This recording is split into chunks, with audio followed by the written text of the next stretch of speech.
വെള്ളം കൊണ്ട് മൂത്രിച്ചാൽ കഴുകുകയും മനോഹരം ചെയ്യുകയും ശൗചം ചെയ്യുകയും ചെയ്യുന്നത് അതും മനുഷ്യരുടെ ഭക്ഷണമല്ലേ? മനുഷ്യന്റെ ഭക്ഷണത്തിനൊരു വിലയുമില്ല അല്ലേ? അതുകൊണ്ട് വൃത്തിയാക്കാം. ജിന്നുകളുടെ എല്ലിനാണ് വലിയ വിലയല്ലേ എന്ന് പറഞ്ഞുകൊണ്ട് യുക്തിവാദം ചോദിച്ചിട്ട് നബി സല്ലല്ലാഹു അലൈഹി വസല്ലമിന്റെ ആശയത്തോട് എതിര് നിന്ന വ്യക്തിത്വത്തോട് അതേ അവര് വിളിച്ചത് യാ സിന്ദീഖ് തുആരിദു റസൂലല്ലാഹി സല്ലല്ലാഹു അലൈഹി വസല്ലം, എടോ അല്ലാഹുവിന്റെ റസൂലിന് നീ എതിര് പറയുകയാണോ എന്ന് ചോദിച്ച് ശക്തമായിട്ട് അദ്ദേഹത്തോട് ഇടപെട്ടു എന്നാണ് ചരിത്രം നമുക്ക് പഠിപ്പിച്ചു തരുന്നത്. ഈ വക ചരിത്രങ്ങളൊക്കെ നമ്മുടെ മുമ്പിലുണ്ടാകണം പ്രിയപ്പെട്ടവരെ. നബി സല്ലല്ലാഹു അലൈഹി വസല്ലമിനോട് മഹബ്ബത്തുണ്ടോ?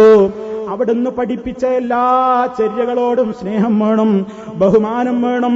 ഒരു സുന്നത്തിനെയും പരിഹസിച്ചുകൂടാ, താടിയെ പരിഹസിച്ചുകൂടാ, ഉടമുണ്ട് കയറ്റി ഉടുക്കുന്നതിനെ പരിഹസിച്ചുകൂടാ, അതേ വിസ്വാക്ക് ചെയ്യുന്നതിനെ പരിഹസിച്ചുകൂടാ.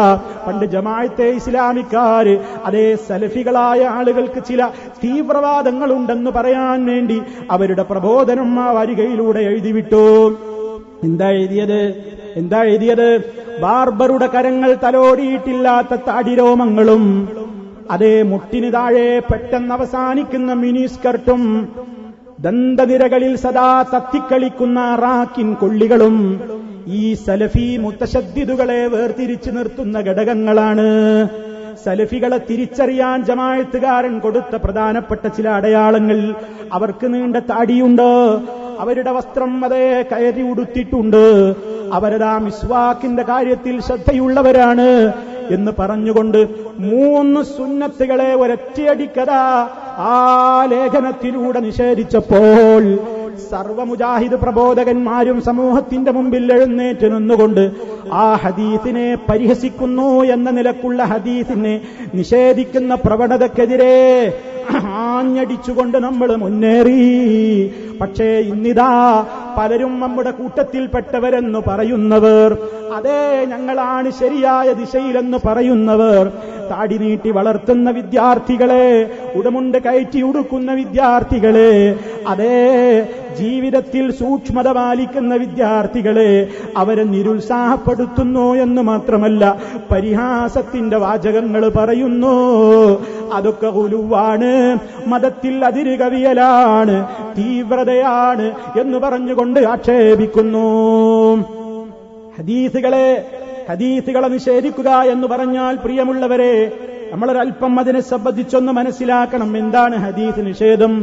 മുഴുവൻ ഹദീസുകളെയും ഒരാൾ നിഷേധിച്ചാലാണോ ഹദീസ് ശരിയാകുന്നത്? ലോക ചരിത്രം എടുത്ത് പരിശോധിച്ചു നോക്ക്. ഹദീസ് നിഷേധികൾ 3 തരക്കാരുണ്ടായിട്ടുണ്ട്. ഒരു കൂട്ടര് ഹദീസ് തീരെ വേണ്ടെന്ന് പറഞ്ഞ് ആ ഹദീസിന്റെ ലോകത്തെ മുഴുവൻ തള്ളിയവരാണ്. ഒരു കൂട്ടരങ്ങനെ, അവര് ഖുർആൻ മാത്രം മതി, ഒരൊറ്റ ഹദീസും ഞങ്ങൾ സ്വീകരിക്കൂല. രണ്ടാമത്തൊരു കൂട്ടര് കഴിഞ്ഞു പോയിട്ടുണ്ട്. അവരുടെ വാദം എന്തായിരുന്നു?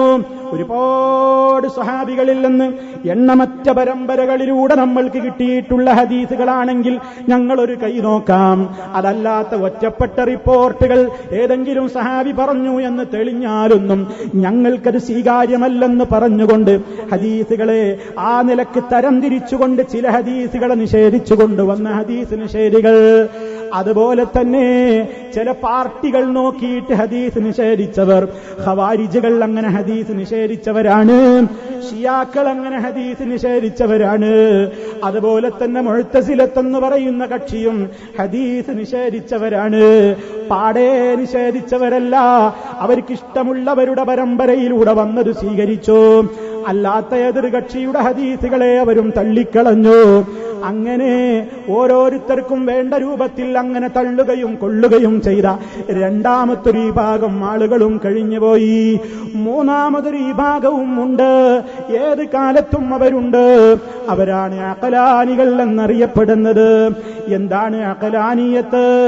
അഖ്ലിന് നഖ്ലിനേക്കാൾ പ്രാധാന്യം കൊടുക്കുന്ന വിഭാഗം, അഥവാ നമ്മുടെ ബുദ്ധിക്കാണ് പ്രധാനം, നഖലിലുള്ള ഹദീസിനോ ഖുർആനിനോ പ്രാധാന്യമില്ല. അതിൽ പറഞ്ഞ കാര്യങ്ങളൊക്കെ നമ്മൾ സ്വീകരിക്കണമെങ്കിൽ നമ്മുടെ ബുദ്ധി കൊണ്ടളക്കണം, നമ്മുടെ ബുദ്ധി കൊണ്ട് ചിന്തിക്കണം. എന്നിട്ടാണ് തീരുമാനം പറയേണ്ടത്. തള്ളണോ കൊള്ളണോ, നമ്മുടെ യുക്തിയാണ് മാനദണ്ഡം എന്ന് പറഞ്ഞുകൊണ്ട് യുക്തിയെയും ബുദ്ധിയെയും മാനദണ്ഡമാക്കിയിട്ട് തനിക്കിഷ്ടമുള്ളത് സ്വീകരിക്കുന്നു, തന്റെ ബുദ്ധിയിൽ വഴങ്ങാത്തത് തള്ളിക്കളയുന്നു എന്ന നിലക്ക് ധാരാളക്കണക്കിന് ഹദീസുകളെ പരിഹസിക്കുകയും പുച്ഛിക്കുകയും ചെയ്തിട്ടുള്ള ആളുകളുണ്ട്. ഇതെല്ലാം ഈ മൂന്ന് വിഭാഗവും ഫലത്തിൽ ഹദീസ് നിഷേധികൾ തന്നെ. പരിപൂർണ നിഷേധക്കാരും ഭാഗിക നിഷേധക്കാരും നിഷേധികൾ തന്നെ. ഒരൊറ്റ മുസ്ലിമും അതിൽ പെട്ടുപോയി കൂടാ. നബിചര്യയോട് സ്നേഹമുണ്ടോ? നബി സല്ലല്ലാഹു അലൈഹി വസല്ലമിനോട് ആദരവുണ്ടോ, ബഹുമാനമുണ്ടോ? നമ്മുടെ ഇന്ത്യ രാജ്യത്ത് തന്നെ എത്രയെത്ര ആളുകൾ കഴിഞ്ഞുപോയി. മൂസ നബി അലൈഹിസ്സലാമിന്റെ മുമ്പിൽ സമുദ്രം പിളർന്നു എന്ന് അംഗീകരിക്കാൻ സർ സയ്യിദ് അഹമ്മദ് ഖാൻ സാധിച്ചില്ല. മുസ്ലിമീങ്ങളുടെ വിദ്യാഭ്യാസ മേഖലയിൽ ഒരുപാട് സംഭാവനകൾ അർപ്പിച്ച നേതാവായിരുന്നു സർ സയ്യിദ് അഹമ്മദ് ഖാൻ. എങ്കിലും പല ഹദീസുകളും അദ്ദേഹം തള്ളി. ഖുർആനിലെ പല മുഅ്ജിസത്തുകളും അദ്ദേഹത്തിന്റെ ബുദ്ധിക്ക് യോജിക്കാതായപ്പോൾ അദ്ദേഹം തള്ളി. സമുദ്രം പിളർന്നത് അദ്ദേഹത്തിന് അംഗീകരിക്കാൻ സാധിച്ചില്ല. മൂസ നബി അലൈഹിസ്സലാമിന്റെ കയ്യിലുള്ള വടി കൊണ്ട് പാറക്കെട്ടിലടിച്ചപ്പോൾ 12 നീരുറവകൾ പൊട്ടിയൊഴുകി എന്നത് അദ്ദേഹം അംഗീകരിച്ചില്ല. അദ്ദേഹം ഇങ്ങനെ മലകളിലൂടെ സഞ്ചരിച്ചപ്പോൾ 12 അരുവികൾ അദ്ദേഹം കണ്ടെത്തിയിട്ട് ഗോത്രങ്ങൾക്ക് പറഞ്ഞുകൊടുത്തതാണെന്ന് പറഞ്ഞുകൊണ്ട് ദുർവ്യാഖ്യാനിച്ചു.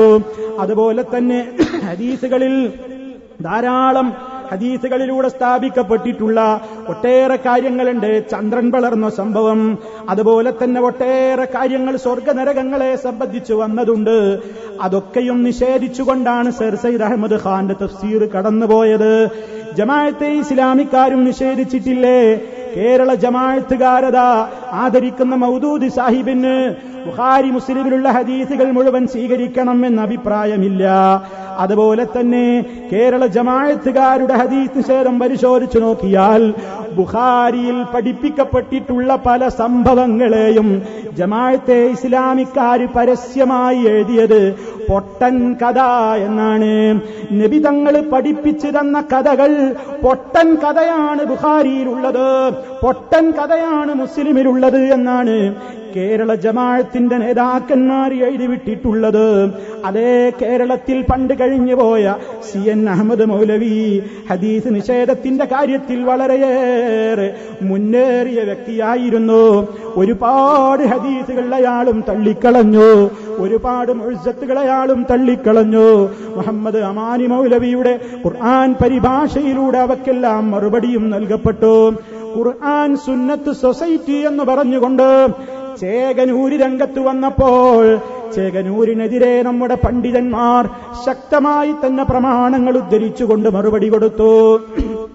ഇന്നും എന്തിനേറെ പറയണം, ഇന്നും ഇടക്കാലത്ത് ഈ പ്രസ്ഥാനത്തിൽ നിന്ന് പിരിഞ്ഞുപോയ കക്ഷികൾ, അതേ കൊല്ലങ്ങൾക്ക് മുമ്പ് പിരിഞ്ഞുപോയ കക്ഷികളെന്ന് അവർക്കതാ വിശ്വാസ കാര്യങ്ങൾക്ക് ഖബറാഹാദ് പോലെയുള്ള അഥവാ ഒറ്റപ്പെട്ട റിപ്പോർട്ടുകൾ പോരാ. ആ അടിസ്ഥാനത്തിലതാ 10-30ഓളം വിഷയങ്ങളിൽ സ്ഥാപിതമായി വന്നിട്ടുള്ള നൂറുകണക്കിന് ഹദീസുകളെയാണ് ആ വിഭാഗവും ഇന്ന് നിഷേധിച്ചുകൊണ്ടിരിക്കുന്നത്. സാമ്പിളുകൾ പറയാൻ എനിക്ക് സമയം പോരാ. അപ്പൊ സഹോദരന്മാരെ, നബി സല്ലല്ലാഹു അലൈഹി വസല്ലമിൽ നിന്ന് സ്ഥിരപ്പെട്ട എത്രയോ ഹദീസുകൾ ഈച്ച ജ്യൂസിന്റെ ഹദീസ് എന്ന് പറഞ്ഞ് കളിയാക്കുന്നുണ്ട്. ഈച്ചയെ മുക്കിക്കളയണം എന്ന് പറയുന്ന ഹദീസ് ഞാൻ അങ്ങോട്ട് പ്രവേശിക്കല്ല. സല്ലല്ലാഹു അലൈഹി വസല്ലം പഠിപ്പിച്ചൊരു പ്രധാനപ്പെട്ട ഒരു തത്വമാണ്, ഈച്ച വീഴുമ്പോ അതിന്റെ ഒരു ചിറക് കുത്തിയിട്ടാണ് പാനീയത്തിൽ വീഴുക. അങ്ങനെ വീണാൽ നിങ്ങൾ അതിനെ മുഴുവൻ മുക്കിയിട്ടേ പുറത്തേക്ക് എടുക്കാവൂ. അതിന്റെ ഒരു ചിറകിൽ അതിന് രോഗമുണ്ട്, മറുചിറകിൽ അതിന്റെ ഔഷധവുമുണ്ടെന്ന് ഹബീബായ സല്ലല്ലാഹു അലൈഹി വസല്ലം പഠിപ്പിച്ചു. അതിന്റെ അടിസ്ഥാനത്തിൽ ബുഖാരിയിലൊക്കെയുള്ള ഹദീസാണ്. പക്ഷേ അതിനെ എതിർക്കുന്നു. ഈച്ച ജ്യൂസ് കുടിപ്പിക്കുന്ന ഹദീസ് ഞങ്ങൾക്ക് വേണ്ട എന്ന് പറഞ്ഞുകൊണ്ട് പരിഹസിക്കുന്നു. സല്ലല്ലാഹു അലൈഹി വസല്ലം പഠിപ്പിച്ച ഒട്ടേറെ കാര്യങ്ങൾ, ശവ്വാലിലെ 6 നോമ്പ്, അങ്ങനെ ഒരു നോമ്പ് സുന്നത്തില്ല. തിങ്കളാഴ്ച നോമ്പ് സുന്നത്തില്ല. ദജ്ജാലിനെ കുറിച്ച് വന്നിട്ടുള്ള എല്ലാ ഹദീസുകളും അതൊക്കെയും അതിശയോക്തി കലർന്നതാണ്. അതുപോലെ തന്നെ ഒട്ടേറെ സംഭവങ്ങൾ. നാളെ മഹ്ശറിൽ സ്ഥാപിക്കപ്പെടുന്ന സിറാത്ത് പാലം എന്ന് പറയുന്ന പാലം, നബി സല്ലല്ലാഹു അലൈഹി വസല്ലമിന്റെ മിഅ്റാജിന്റെ യാത്ര, ഖബർ ശിക്ഷ മനുഷ്യന്റെ ശാരീരികമായും അവൻ അനുഭവിക്കുന്നു എന്ന സത്യത്തെ, അതേ ഒരുപാട് കാര്യങ്ങളെ ഭാഗികമായി എന്ന നിലക്ക് തന്നെയും നിഷേധിച്ചുകൊണ്ട് ഹദീസുകളുടെ ലോകത്തെ തന്നെ പലപ്പോഴും നിഷേധിക്കുന്ന ഹദീസുകളാണെങ്കിൽ അതിങ്ങോട്ട് പറയണ്ട, അത് ഞങ്ങൾ ആലോചിക്കട്ടെ. ബുഖാരി പറഞ്ഞാലും ബുഖാരിയുടെ ബാപ്പ പറഞ്ഞാലും ഞങ്ങൾക്ക് സ്വീകാര്യമല്ല. അതങ്ങ് എറിഞ്ഞേക്ക് മോനെ, അതൊന്നും ഇവിടെ പറയണ്ട. കാലോചിതമല്ല, യുക്തിസഹമല്ല, ബുദ്ധിക്ക് യോജിക്കുന്നതല്ല, നാലാള് കൂടിയേടത്ത് പറയാൻ കൊള്ളുന്നതല്ല എന്നൊക്കെയുള്ള ന്യായങ്ങൾ പറഞ്ഞുകൊണ്ട് സ്വഹീഹായ ഹദീസുകളെ തള്ളിക്കളയുന്ന ഹദീസ് നിഷേധം ലോകത്ത് വളരാൻ അനുവദിച്ചുകൂടാ. അതെന്ന് മുളപൊട്ടിയോ അന്ന് ഈ പ്രസ്ഥാനത്തിന്റെ പണ്ഡിതന്മാര് പ്രമാണങ്ങൾ ഉദ്ധരിച്ചുകൊണ്ടവരോട് എതിർത്ത് സംസാരിച്ചിട്ടുമുണ്ട്. ഇത് നമ്മൾ കൃത്യമായി മനസ്സിലാക്കിയിരിക്കേണ്ടതാണ്. അപ്പോ നബി സല്ലല്ലാഹു അലൈഹി വസല്ലമിന്റെ ഈ വിഷയത്തിലുള്ള എല്ലാ തീരുമാനങ്ങളും എല്ലാം അംഗീകരിക്കുന്നവനാണ് മുസ്ലിം. ഒരു സംശയവും ആർക്കും ഉണ്ടായിരുന്നു. അവിടുന്ന് പറഞ്ഞൂന്ന് സ്ഥിരപ്പെട്ടോ, അവിടുന്ന് ചെയ്തൂന്ന് സ്ഥിരപ്പെട്ടോ, അവിടുന്ന് അംഗീകരിച്ചൂന്ന് സ്ഥിരപ്പെട്ടോ, സ്ഥിരപ്പെട്ടാൽ പിന്നെ ബുദ്ധിക്ക് യോജിക്കുമോ ഇല്ലേ എന്ന് നോക്കേണ്ട പ്രശ്നമില്ല. അതേ ആ നിലക്കാണ് നമ്മൾ ഹദീസുകളെ കാണേണ്ടത്. അപ്പൊ നബി സല്ലല്ലാഹു അലൈഹി വസല്ലം പഠിപ്പിച്ച വിശ്വാസങ്ങളും ആചാരങ്ങളും സംസ്കാരങ്ങളും സ്വഭാവങ്ങളും ഇടപാടുകളും എല്ലാം അടങ്ങുന്ന നിലക്ക് ജീവിതത്തിന്റെ എല്ലാ മേഖലകളെയും ചൂഴ്ന്നു നിൽക്കുന്ന ഇസ്ലാമികമായ മുഴുവൻ നിയമങ്ങളും അവിടുന്ന് പഠിപ്പിച്ചു തന്നത് പഠിക്കാൻ ശ്രദ്ധ കാണിക്കണം, അത് പഠിപ്പിക്കാൻ ശ്രദ്ധ കാണിക്കണം. അത് ഈ സമൂഹത്തിന്റെ മുമ്പിലേക്ക് എല്ലാ അർത്ഥത്തിലും സമൂഹത്തിന് അത് ഉത്ബോധനം നൽകണം. അത് ജീവിച്ച് മാതൃക കാണിക്കുകയും ചെയ്യേണ്ടതുണ്ട്. ആ ഒരർത്ഥത്തിലാണ് പ്രിയമുള്ളവരെ നാം എല്ലാ കാലത്തും ജനങ്ങളോട് സംസാരിക്കുന്നത്. മുജാഹിദ് പ്രസ്ഥാനത്തെ സംബന്ധിച്ചിടത്തോളം അവർക്ക് എവിടെ ചെന്നാലും അതാണ് ആദ്യമായി പറയാനുള്ളത്. നവോത്ഥാന പ്രസ്ഥാനമല്ലേ മുജാഹിദ് പ്രസ്ഥാനം. നമ്മളതാ നവോത്ഥാനത്തിന്റെ ഒരു നൂറ്റാണ്ടാണ് ആഘോഷിച്ചത് അല്ലേ? ആ നവോത്ഥാനത്തിന്റെ ഒരു നൂറ്റാണ്ട് തികഞ്ഞ സമ്മേളനം, അതെ ആ സമ്മേളനത്തെപ്പറ്റി എനിക്കെന്റെ സുഹൃത്തുക്കളോട് അവസാനം വേറെ ചില കാര്യങ്ങൾ പറയുന്നതിന്റെ മുമ്പ് ആ സമ്മേളനത്തിന്റെ ചില കാര്യങ്ങൾ എനിക്ക് പറയാനുണ്ട്. ഓ പ്രിയപ്പെട്ട സഹോദരാ, എന്താണ് ആ സമ്മേളനത്തിൽ എനിക്ക് നൽകപ്പെട്ട വിഷയം? നിങ്ങൾ മനസ്സിലാക്കേണ്ടതാണ്. എനിക്ക് ഇവിടുന്നല്ലാതെ പറയാൻ കഴിയില്ലല്ലോ. നമ്മൾ മനസ്സിലാക്കുക, എന്തായിരുന്നു ആ സമ്മേളനത്തിൽ എനിക്ക് നൽകപ്പെട്ട വിഷയം? നവോത്ഥാനം നബി സല്ലല്ലാഹു അലൈഹി വസല്ലം മുതൽ തുടങ്ങുന്ന നാൾ വഴി ആ വിഷയമാണ് ഏൽപ്പിക്കപ്പെട്ടത്. അതേ 40 മിനിറ്റാണ് വിഷയം ഏൽപ്പിക്കുന്ന കാലത്ത് എന്നോട് സമയം പറഞ്ഞത്. ഞാൻ ചോദിച്ചു, ഈ വിഷയം എങ്ങനെ അവതരിപ്പിക്കാനാണ്? നബി സല്ലല്ലാഹു അലൈഹി വസല്ലമിന്റെ കാലം മുതൽ ഇന്ന് വരെയുള്ള നാൾ വഴി പറയണമെങ്കിൽ അതെങ്ങനെ 40 മിനിറ്റ് കൊണ്ട് സാധിക്കുമെന്ന് അന്നേ പറഞ്ഞതാണ്. പക്ഷേ ഒരു സമ്മേളനമാകുമ്പോൾ അതിനല്ലേ സമയമുണ്ടാവുകയുള്ളൂ, നമുക്ക് സംശയമില്ല.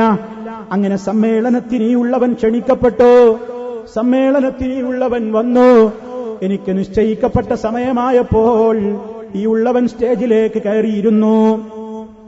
നിങ്ങൾ മനസ്സിലാക്കണം, അവിടെ കയറിയിരുന്നപ്പോൾ അതേ പിന്നെയും സമയം ചുരുങ്ങുകയാണ്. കുറ്റപ്പെടുത്തേണ്ടതല്ല, കുറ്റപ്പെടുത്തുകയല്ല. ഒരു മഹാസമ്മേളനത്തിന്റെ സമയക്രമീകരണം വേറെയും വേണ്ടിവരും. അതേ നിങ്ങൾക്ക് അനുവദിക്കപ്പെട്ട സമയം 30 മിനിറ്റാണെന്ന് പറഞ്ഞു. 30 മിനിറ്റാണെന്ന് പറഞ്ഞു. ആയിക്കോട്ടെ, ഞാൻ പറഞ്ഞു, എനിക്കൊരു കാര്യം എന്റെ സഹോദരങ്ങളോട് പറയാനുണ്ട്.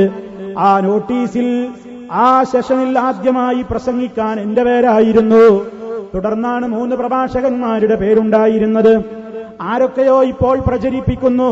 ഞാൻ ആ സ്റ്റേജിൽ കയറി സംഘാടകരോട് വാശി പിടിച്ചു പോലും എനിക്ക് അവസാനം തരണമെന്ന്, എനിക്ക് അവസാന സെഷനിൽ അവസാന സമയം തരണമെന്ന് ഞാൻ ആവശ്യപ്പെട്ടു എന്ന് പറയുന്നു. സുബ്ഹാനല്ലാഹ്, ഒരു വസ്തുതയും അതിലില്ല എന്ന് എന്റെ സഹോദരങ്ങളെ ഞാൻ ഉണർത്തുന്നു. എനിക്ക് ഇന്ന സമയം പ്രസംഗിക്കാൻ തരണമെന്ന് ഞാൻ പറഞ്ഞിട്ടില്ല. അത് പറയാൻ ഞാൻ ആരാണ് പ്രിയമുള്ളവരെ? എനിക്കെന്താ അതിന് അധികാരം? അത് അവിടുത്തെ സംഘാടകരുടെ സ്വാതന്ത്ര്യമല്ലേ? നമ്മുടെ നേതാക്കളുടെ സ്വാതന്ത്ര്യമല്ലേ? അവര് നിശ്ചയിച്ച സമയം, അവര് നിശ്ചയിച്ച സെഷൻ, അവര് നിശ്ചയിക്കുന്ന വിളിക്കുമ്പോൾ സ്റ്റേജിൽ പറയുക എന്നതല്ലാതെ ഈ ഉള്ളവൻ അതിൽ എന്താ പറയാനുള്ളത്? ഞാൻ അങ്ങനെ ഒരു സ്നേഹത്തോടെ പോലും നിങ്ങൾ എന്നെ ഒന്ന് അവസാനത്തേക്കാക്കുമോ എന്ന് പറഞ്ഞിട്ടില്ല കേട്ടോ. ആരെങ്കിലും അങ്ങനെ കേട്ടുവെങ്കിൽ ഈ ഉള്ളവൻ അത് നിങ്ങളോട് തിരുത്തുന്നു. ഞാൻ അങ്ങനെ ആവശ്യപ്പെട്ടിട്ടല്ല. എന്നെ വിളിച്ചപ്പോൾ എന്റെ സമയത്ത് ഞാൻ പോയി സംസാരിച്ചതാണ്. അങ്ങനെ സംസാരിക്കാൻ നിന്ന് ഞാൻ എനിക്ക് അനുവദിക്കപ്പെട്ട സമയം തീരുവോളം ഞാൻ സംസാരിച്ചത് ആ വിഷയത്തിൽ തന്നെ ഒതുങ്ങി നിന്നുകൊണ്ടാണ്. നവോത്ഥാനം ഹബീബ് സല്ലല്ലാഹു അലൈഹി വസല്ലം നടത്തിയ മാതൃകയാണ് മുജാഹിദുകളെ നമ്മുടെ മാതൃക. അവിടുന്ന് ജനങ്ങളെ ഉദ്ധരിക്കുവാൻ അവിടുന്ന് സ്വീകരിച്ചതെന്താണ്? അവർക്ക് പരിശുദ്ധ ഖുർആനും തിരുസുന്നത്തും പഠിപ്പിച്ചു കൊടുത്തു. അതിലൂടെയാണ് അവിടുന്ന് സമൂഹത്തെ വളർത്തിയത്. അതാണ് സഹോദരങ്ങളെ നമുക്കും മാനദണ്ഡം. നവോത്ഥാനത്തിന് നമുക്കും മാനദണ്ഡമായി സ്വീകരിക്കേണ്ടത് കിതാബുല്ലാഹ്, അല്ലാഹുവിന്റെ ഗ്രന്ഥമാണ്, അവിടുത്തെ സുന്നത്തുമാണ്. ഈ അർത്ഥത്തിലാണ് ഞാൻ സംസാരിച്ചു തുടങ്ങിയത്. അങ്ങനെ ആ കിതാബിലും ഹിക്മത്തിലും അല്ലാഹുവിന്റെ റസൂൽ സമൂഹത്തെ ഉത്ബുദ്ധരാക്കിയ ഗൗരവതരങ്ങളായ കാര്യങ്ങൾ പറഞ്ഞു. ശിർക്കിന്റെ ഗൗരവം പറഞ്ഞു.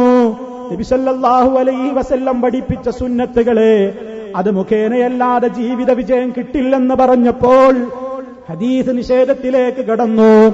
ഹദീസ് നിഷേധിച്ചാലുള്ള നബി സല്ലല്ലാഹു അലൈഹി വസല്ലം പഠിപ്പിച്ച ഒരാശയത്തെ ചോദ്യം ചെയ്താലുള്ള ഗൗരവതരമായ ദുന്യാവിലെ തന്നെ ശിക്ഷയെ കുറിച്ച് പറയാൻ ഒരു ഉദാഹരണമായിട്ട് ഞാൻ എടുത്തു പറഞ്ഞതാണ് ഇടത്തെ കൈകൊണ്ട് ഭക്ഷിച്ച മനുഷ്യന്റെ കഥ.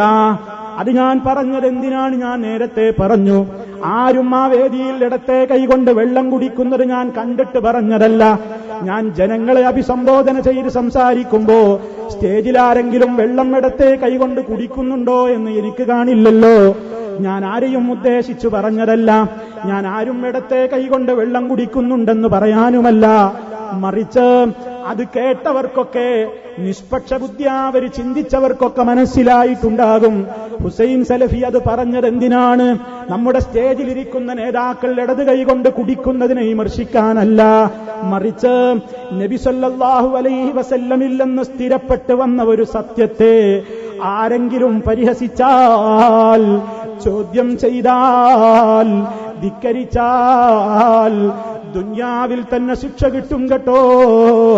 അതുകൊണ്ട് ഒരൊറ്റ ഹദീസുകളോടും നിഷേധ മനോഭാവം ഉണ്ടാകരുത്. അവിടുന്ന് പഠിപ്പിച്ച ഹദീസുകളോട് മുഴുവനും സ്വീകാര്യ മനസ്ഥിതിയാണ് നമുക്ക് വേണ്ടത്. ഇതാണ് ഈ ഉള്ളവൻ അവിടെ സമർത്ഥിച്ചത്. അങ്ങനെ എനിക്ക് അനുവദിക്കപ്പെട്ട സമയം തീർന്നു എന്ന കത്ത് കിട്ടി. എനിക്കനുവദിക്കപ്പെട്ട സമയം തീർന്നു എന്ന കത്ത് കിട്ടിയപ്പോൾ അതേ ഞാൻ അറിയാതെ തന്നെ ഞാൻ വിചാരിച്ച ഒരുപാട് വിഷയങ്ങൾ നവോത്ഥാനവുമായി ഖുർആനും ഹദീസുമായി ബന്ധപ്പെട്ട പലതും പിന്നെ ഞാൻ പറയാതെ മാറ്റിവെച്ചു. കാരണം ആ സമയം തീർന്നു എന്നത് ഞാൻ തന്നെയും അറിഞ്ഞിട്ടില്ല. സമയം തീർന്നു എന്ന് പറഞ്ഞപ്പോൾ പിന്നെ എന്റെ മനസ്സിലുള്ളവരടങ്ങാത്തവരാഗ്രഹം, മുൻകൂട്ടി പ്ലാൻ ചെയ്തുവെന്ന് ആരെങ്കിലും പറയാൻ പറഞ്ഞവരാഗ്രഹമല്ല. ഈ കേരളത്തിലെ ഏതൊരു മുജാഹിദിനോടും ഞാൻ സംസാരിക്കുമ്പോൾ അതേ നിഷ്പക്ഷമായി ചേരിതിരിഞ്ഞിട്ടുള്ള ഏത് വിഭാഗത്തെയും ഒരുപോലെ ആദരിച്ചിട്ടുള്ള ഈ ഉള്ളവൻ ആരുമായും സംസാരിക്കുമ്പോഴും അനുയായികളോട് സംസാരിക്കുമ്പോഴും ഗൾഫ് നാടുകളിൽ ഫോണിലൂടെയും നേരിട്ടും സംസാരിക്കുമ്പോഴും നാട്ടിൽ പ്രോഗ്രാമുകൾക്ക് ഇടയ്ക്കിടെ വരുമ്പോൾ സംസാരിക്കുമ്പോഴുമൊക്കെ സർവ്വ മുജാഹിദുകളുടെയും മനസ്സിൽ നിന്ന് വരുന്ന ഒരു നെടുവീർപ്പുണ്ടായിരുന്നു. പ്രശ്നങ്ങളൊക്കെ ചർച്ച ചെയ്ത് ഫോൺ വെക്കാൻ നേരത്ത് അല്ലെങ്കിൽ പിരിയുന്ന നേരത്ത് സർവ്വ മുജാഹിദും കണ്ണിൽ വെള്ളം നിറച്ചുകൊണ്ട് ചോദിക്കുന്ന ഒരു ചോദ്യമുണ്ടായിരുന്നു. പ്രിയപ്പെട്ട സലഫി, ഓ മൗലവി, നമുക്ക് ഒന്നാകാനാവില്ലേ? നമുക്കൊന്നിച്ചുകൂടെ? നമുക്ക് ഇനിയും എന്താണ് നമ്മുടെ മുമ്പിൽ തടസ്സം? നമുക്ക് ഒന്നായിക്കൂടെ? നമ്മൾ എന്തിന് തമ്മിൽ തല്ലണം? ശത്രുക്കൾ നമുക്കെതിരെ അതാ തിരിയുകയാണ്.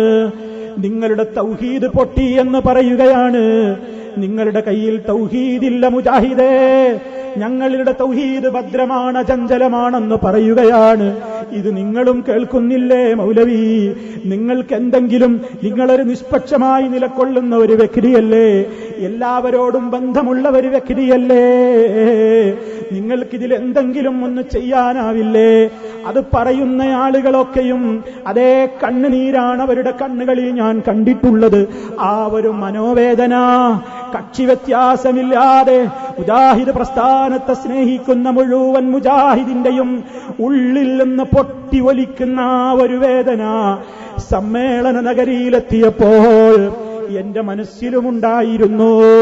എനിക്ക് അനുവദിക്കപ്പെട്ട സമയം തീർന്നു എന്ന് കേട്ടപ്പോൾ എന്റെ ഈ ആഗ്രഹം ഞാനൊന്ന് പറയട്ടെ, എന്റെ ഈ വേദന ഞാനൊന്ന് പറയട്ടെ.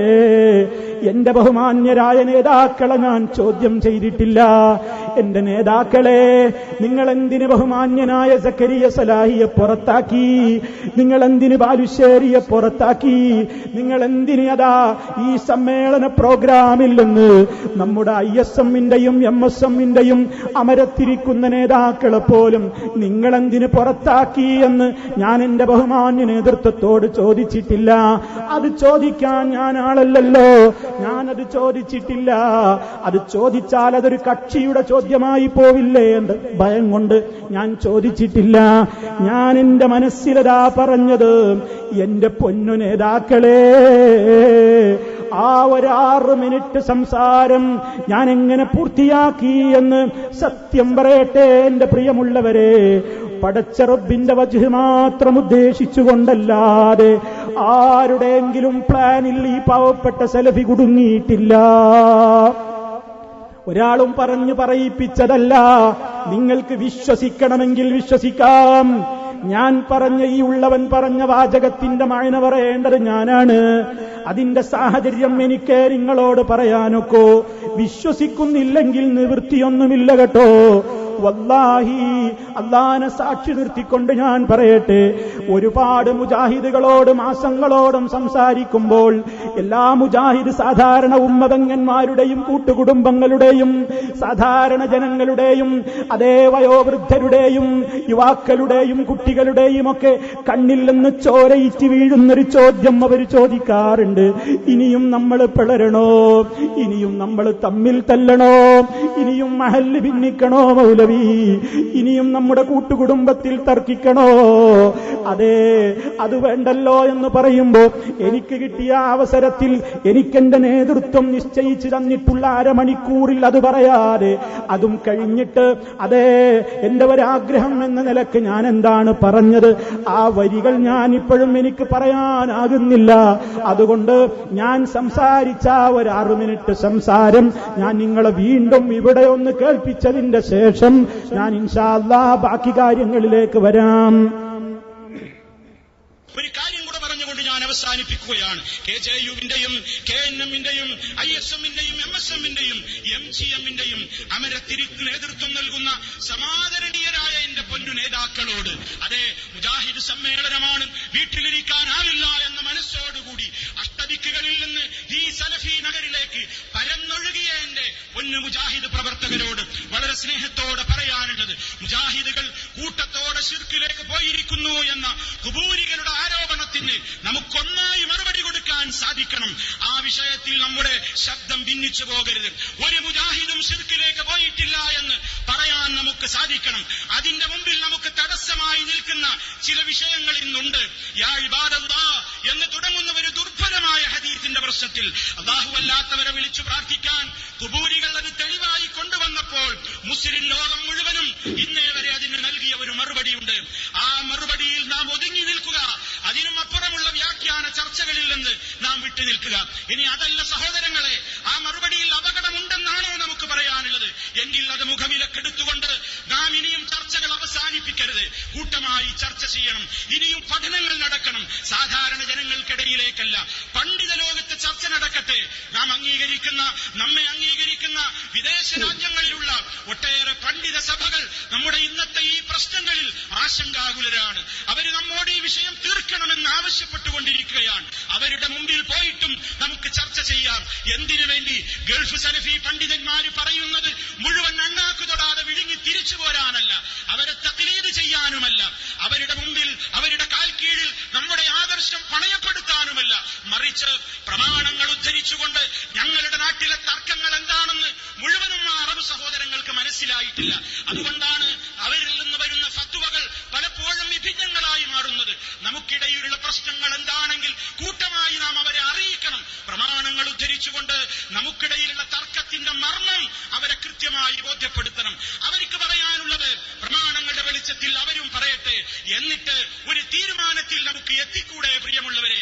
എത്താൻ നമുക്ക് സാധിക്കുമെന്നാണ് ഈ ഉള്ളവൻ പ്രതീക്ഷിക്കുന്നത്. പ്രിയമുള്ളവരെ, ഒരു കാര്യം കൂടെ പറഞ്ഞുകൊണ്ട് ഞാൻ അവസാനിപ്പിക്കുകയാണ്. സഹോദരങ്ങളെ, ഇത്തരത്തിലുള്ള നമ്മുടെ ചർച്ചകളും തർക്കങ്ങളുമൊക്കെ പൊതുജനങ്ങളിൽ നിന്ന് മാറ്റിവെച്ചുകൊണ്ട് എല്ലാവരും സ്നേഹത്തോടെ ബഹുമാനത്തോടുകൂടി ഒന്നിച്ച് മുന്നോട്ട് പോകണം എന്നതാണ് ആദർശ ശത്രുക്കൾക്കെതിരെ നാം സ്വീകരിക്കേണ്ടുന്ന അജണ്ടയുമായി നാം മുന്നോട്ട് പോകണേ എന്നാണ് വിനീതമായി പറയാനുള്ളത്.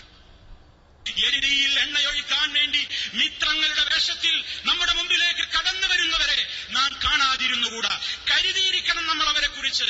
നമുക്കിടയിലെ ഭിന്നതകളെ അവരെ ആളിക്കത്തിക്കുകയാണ്.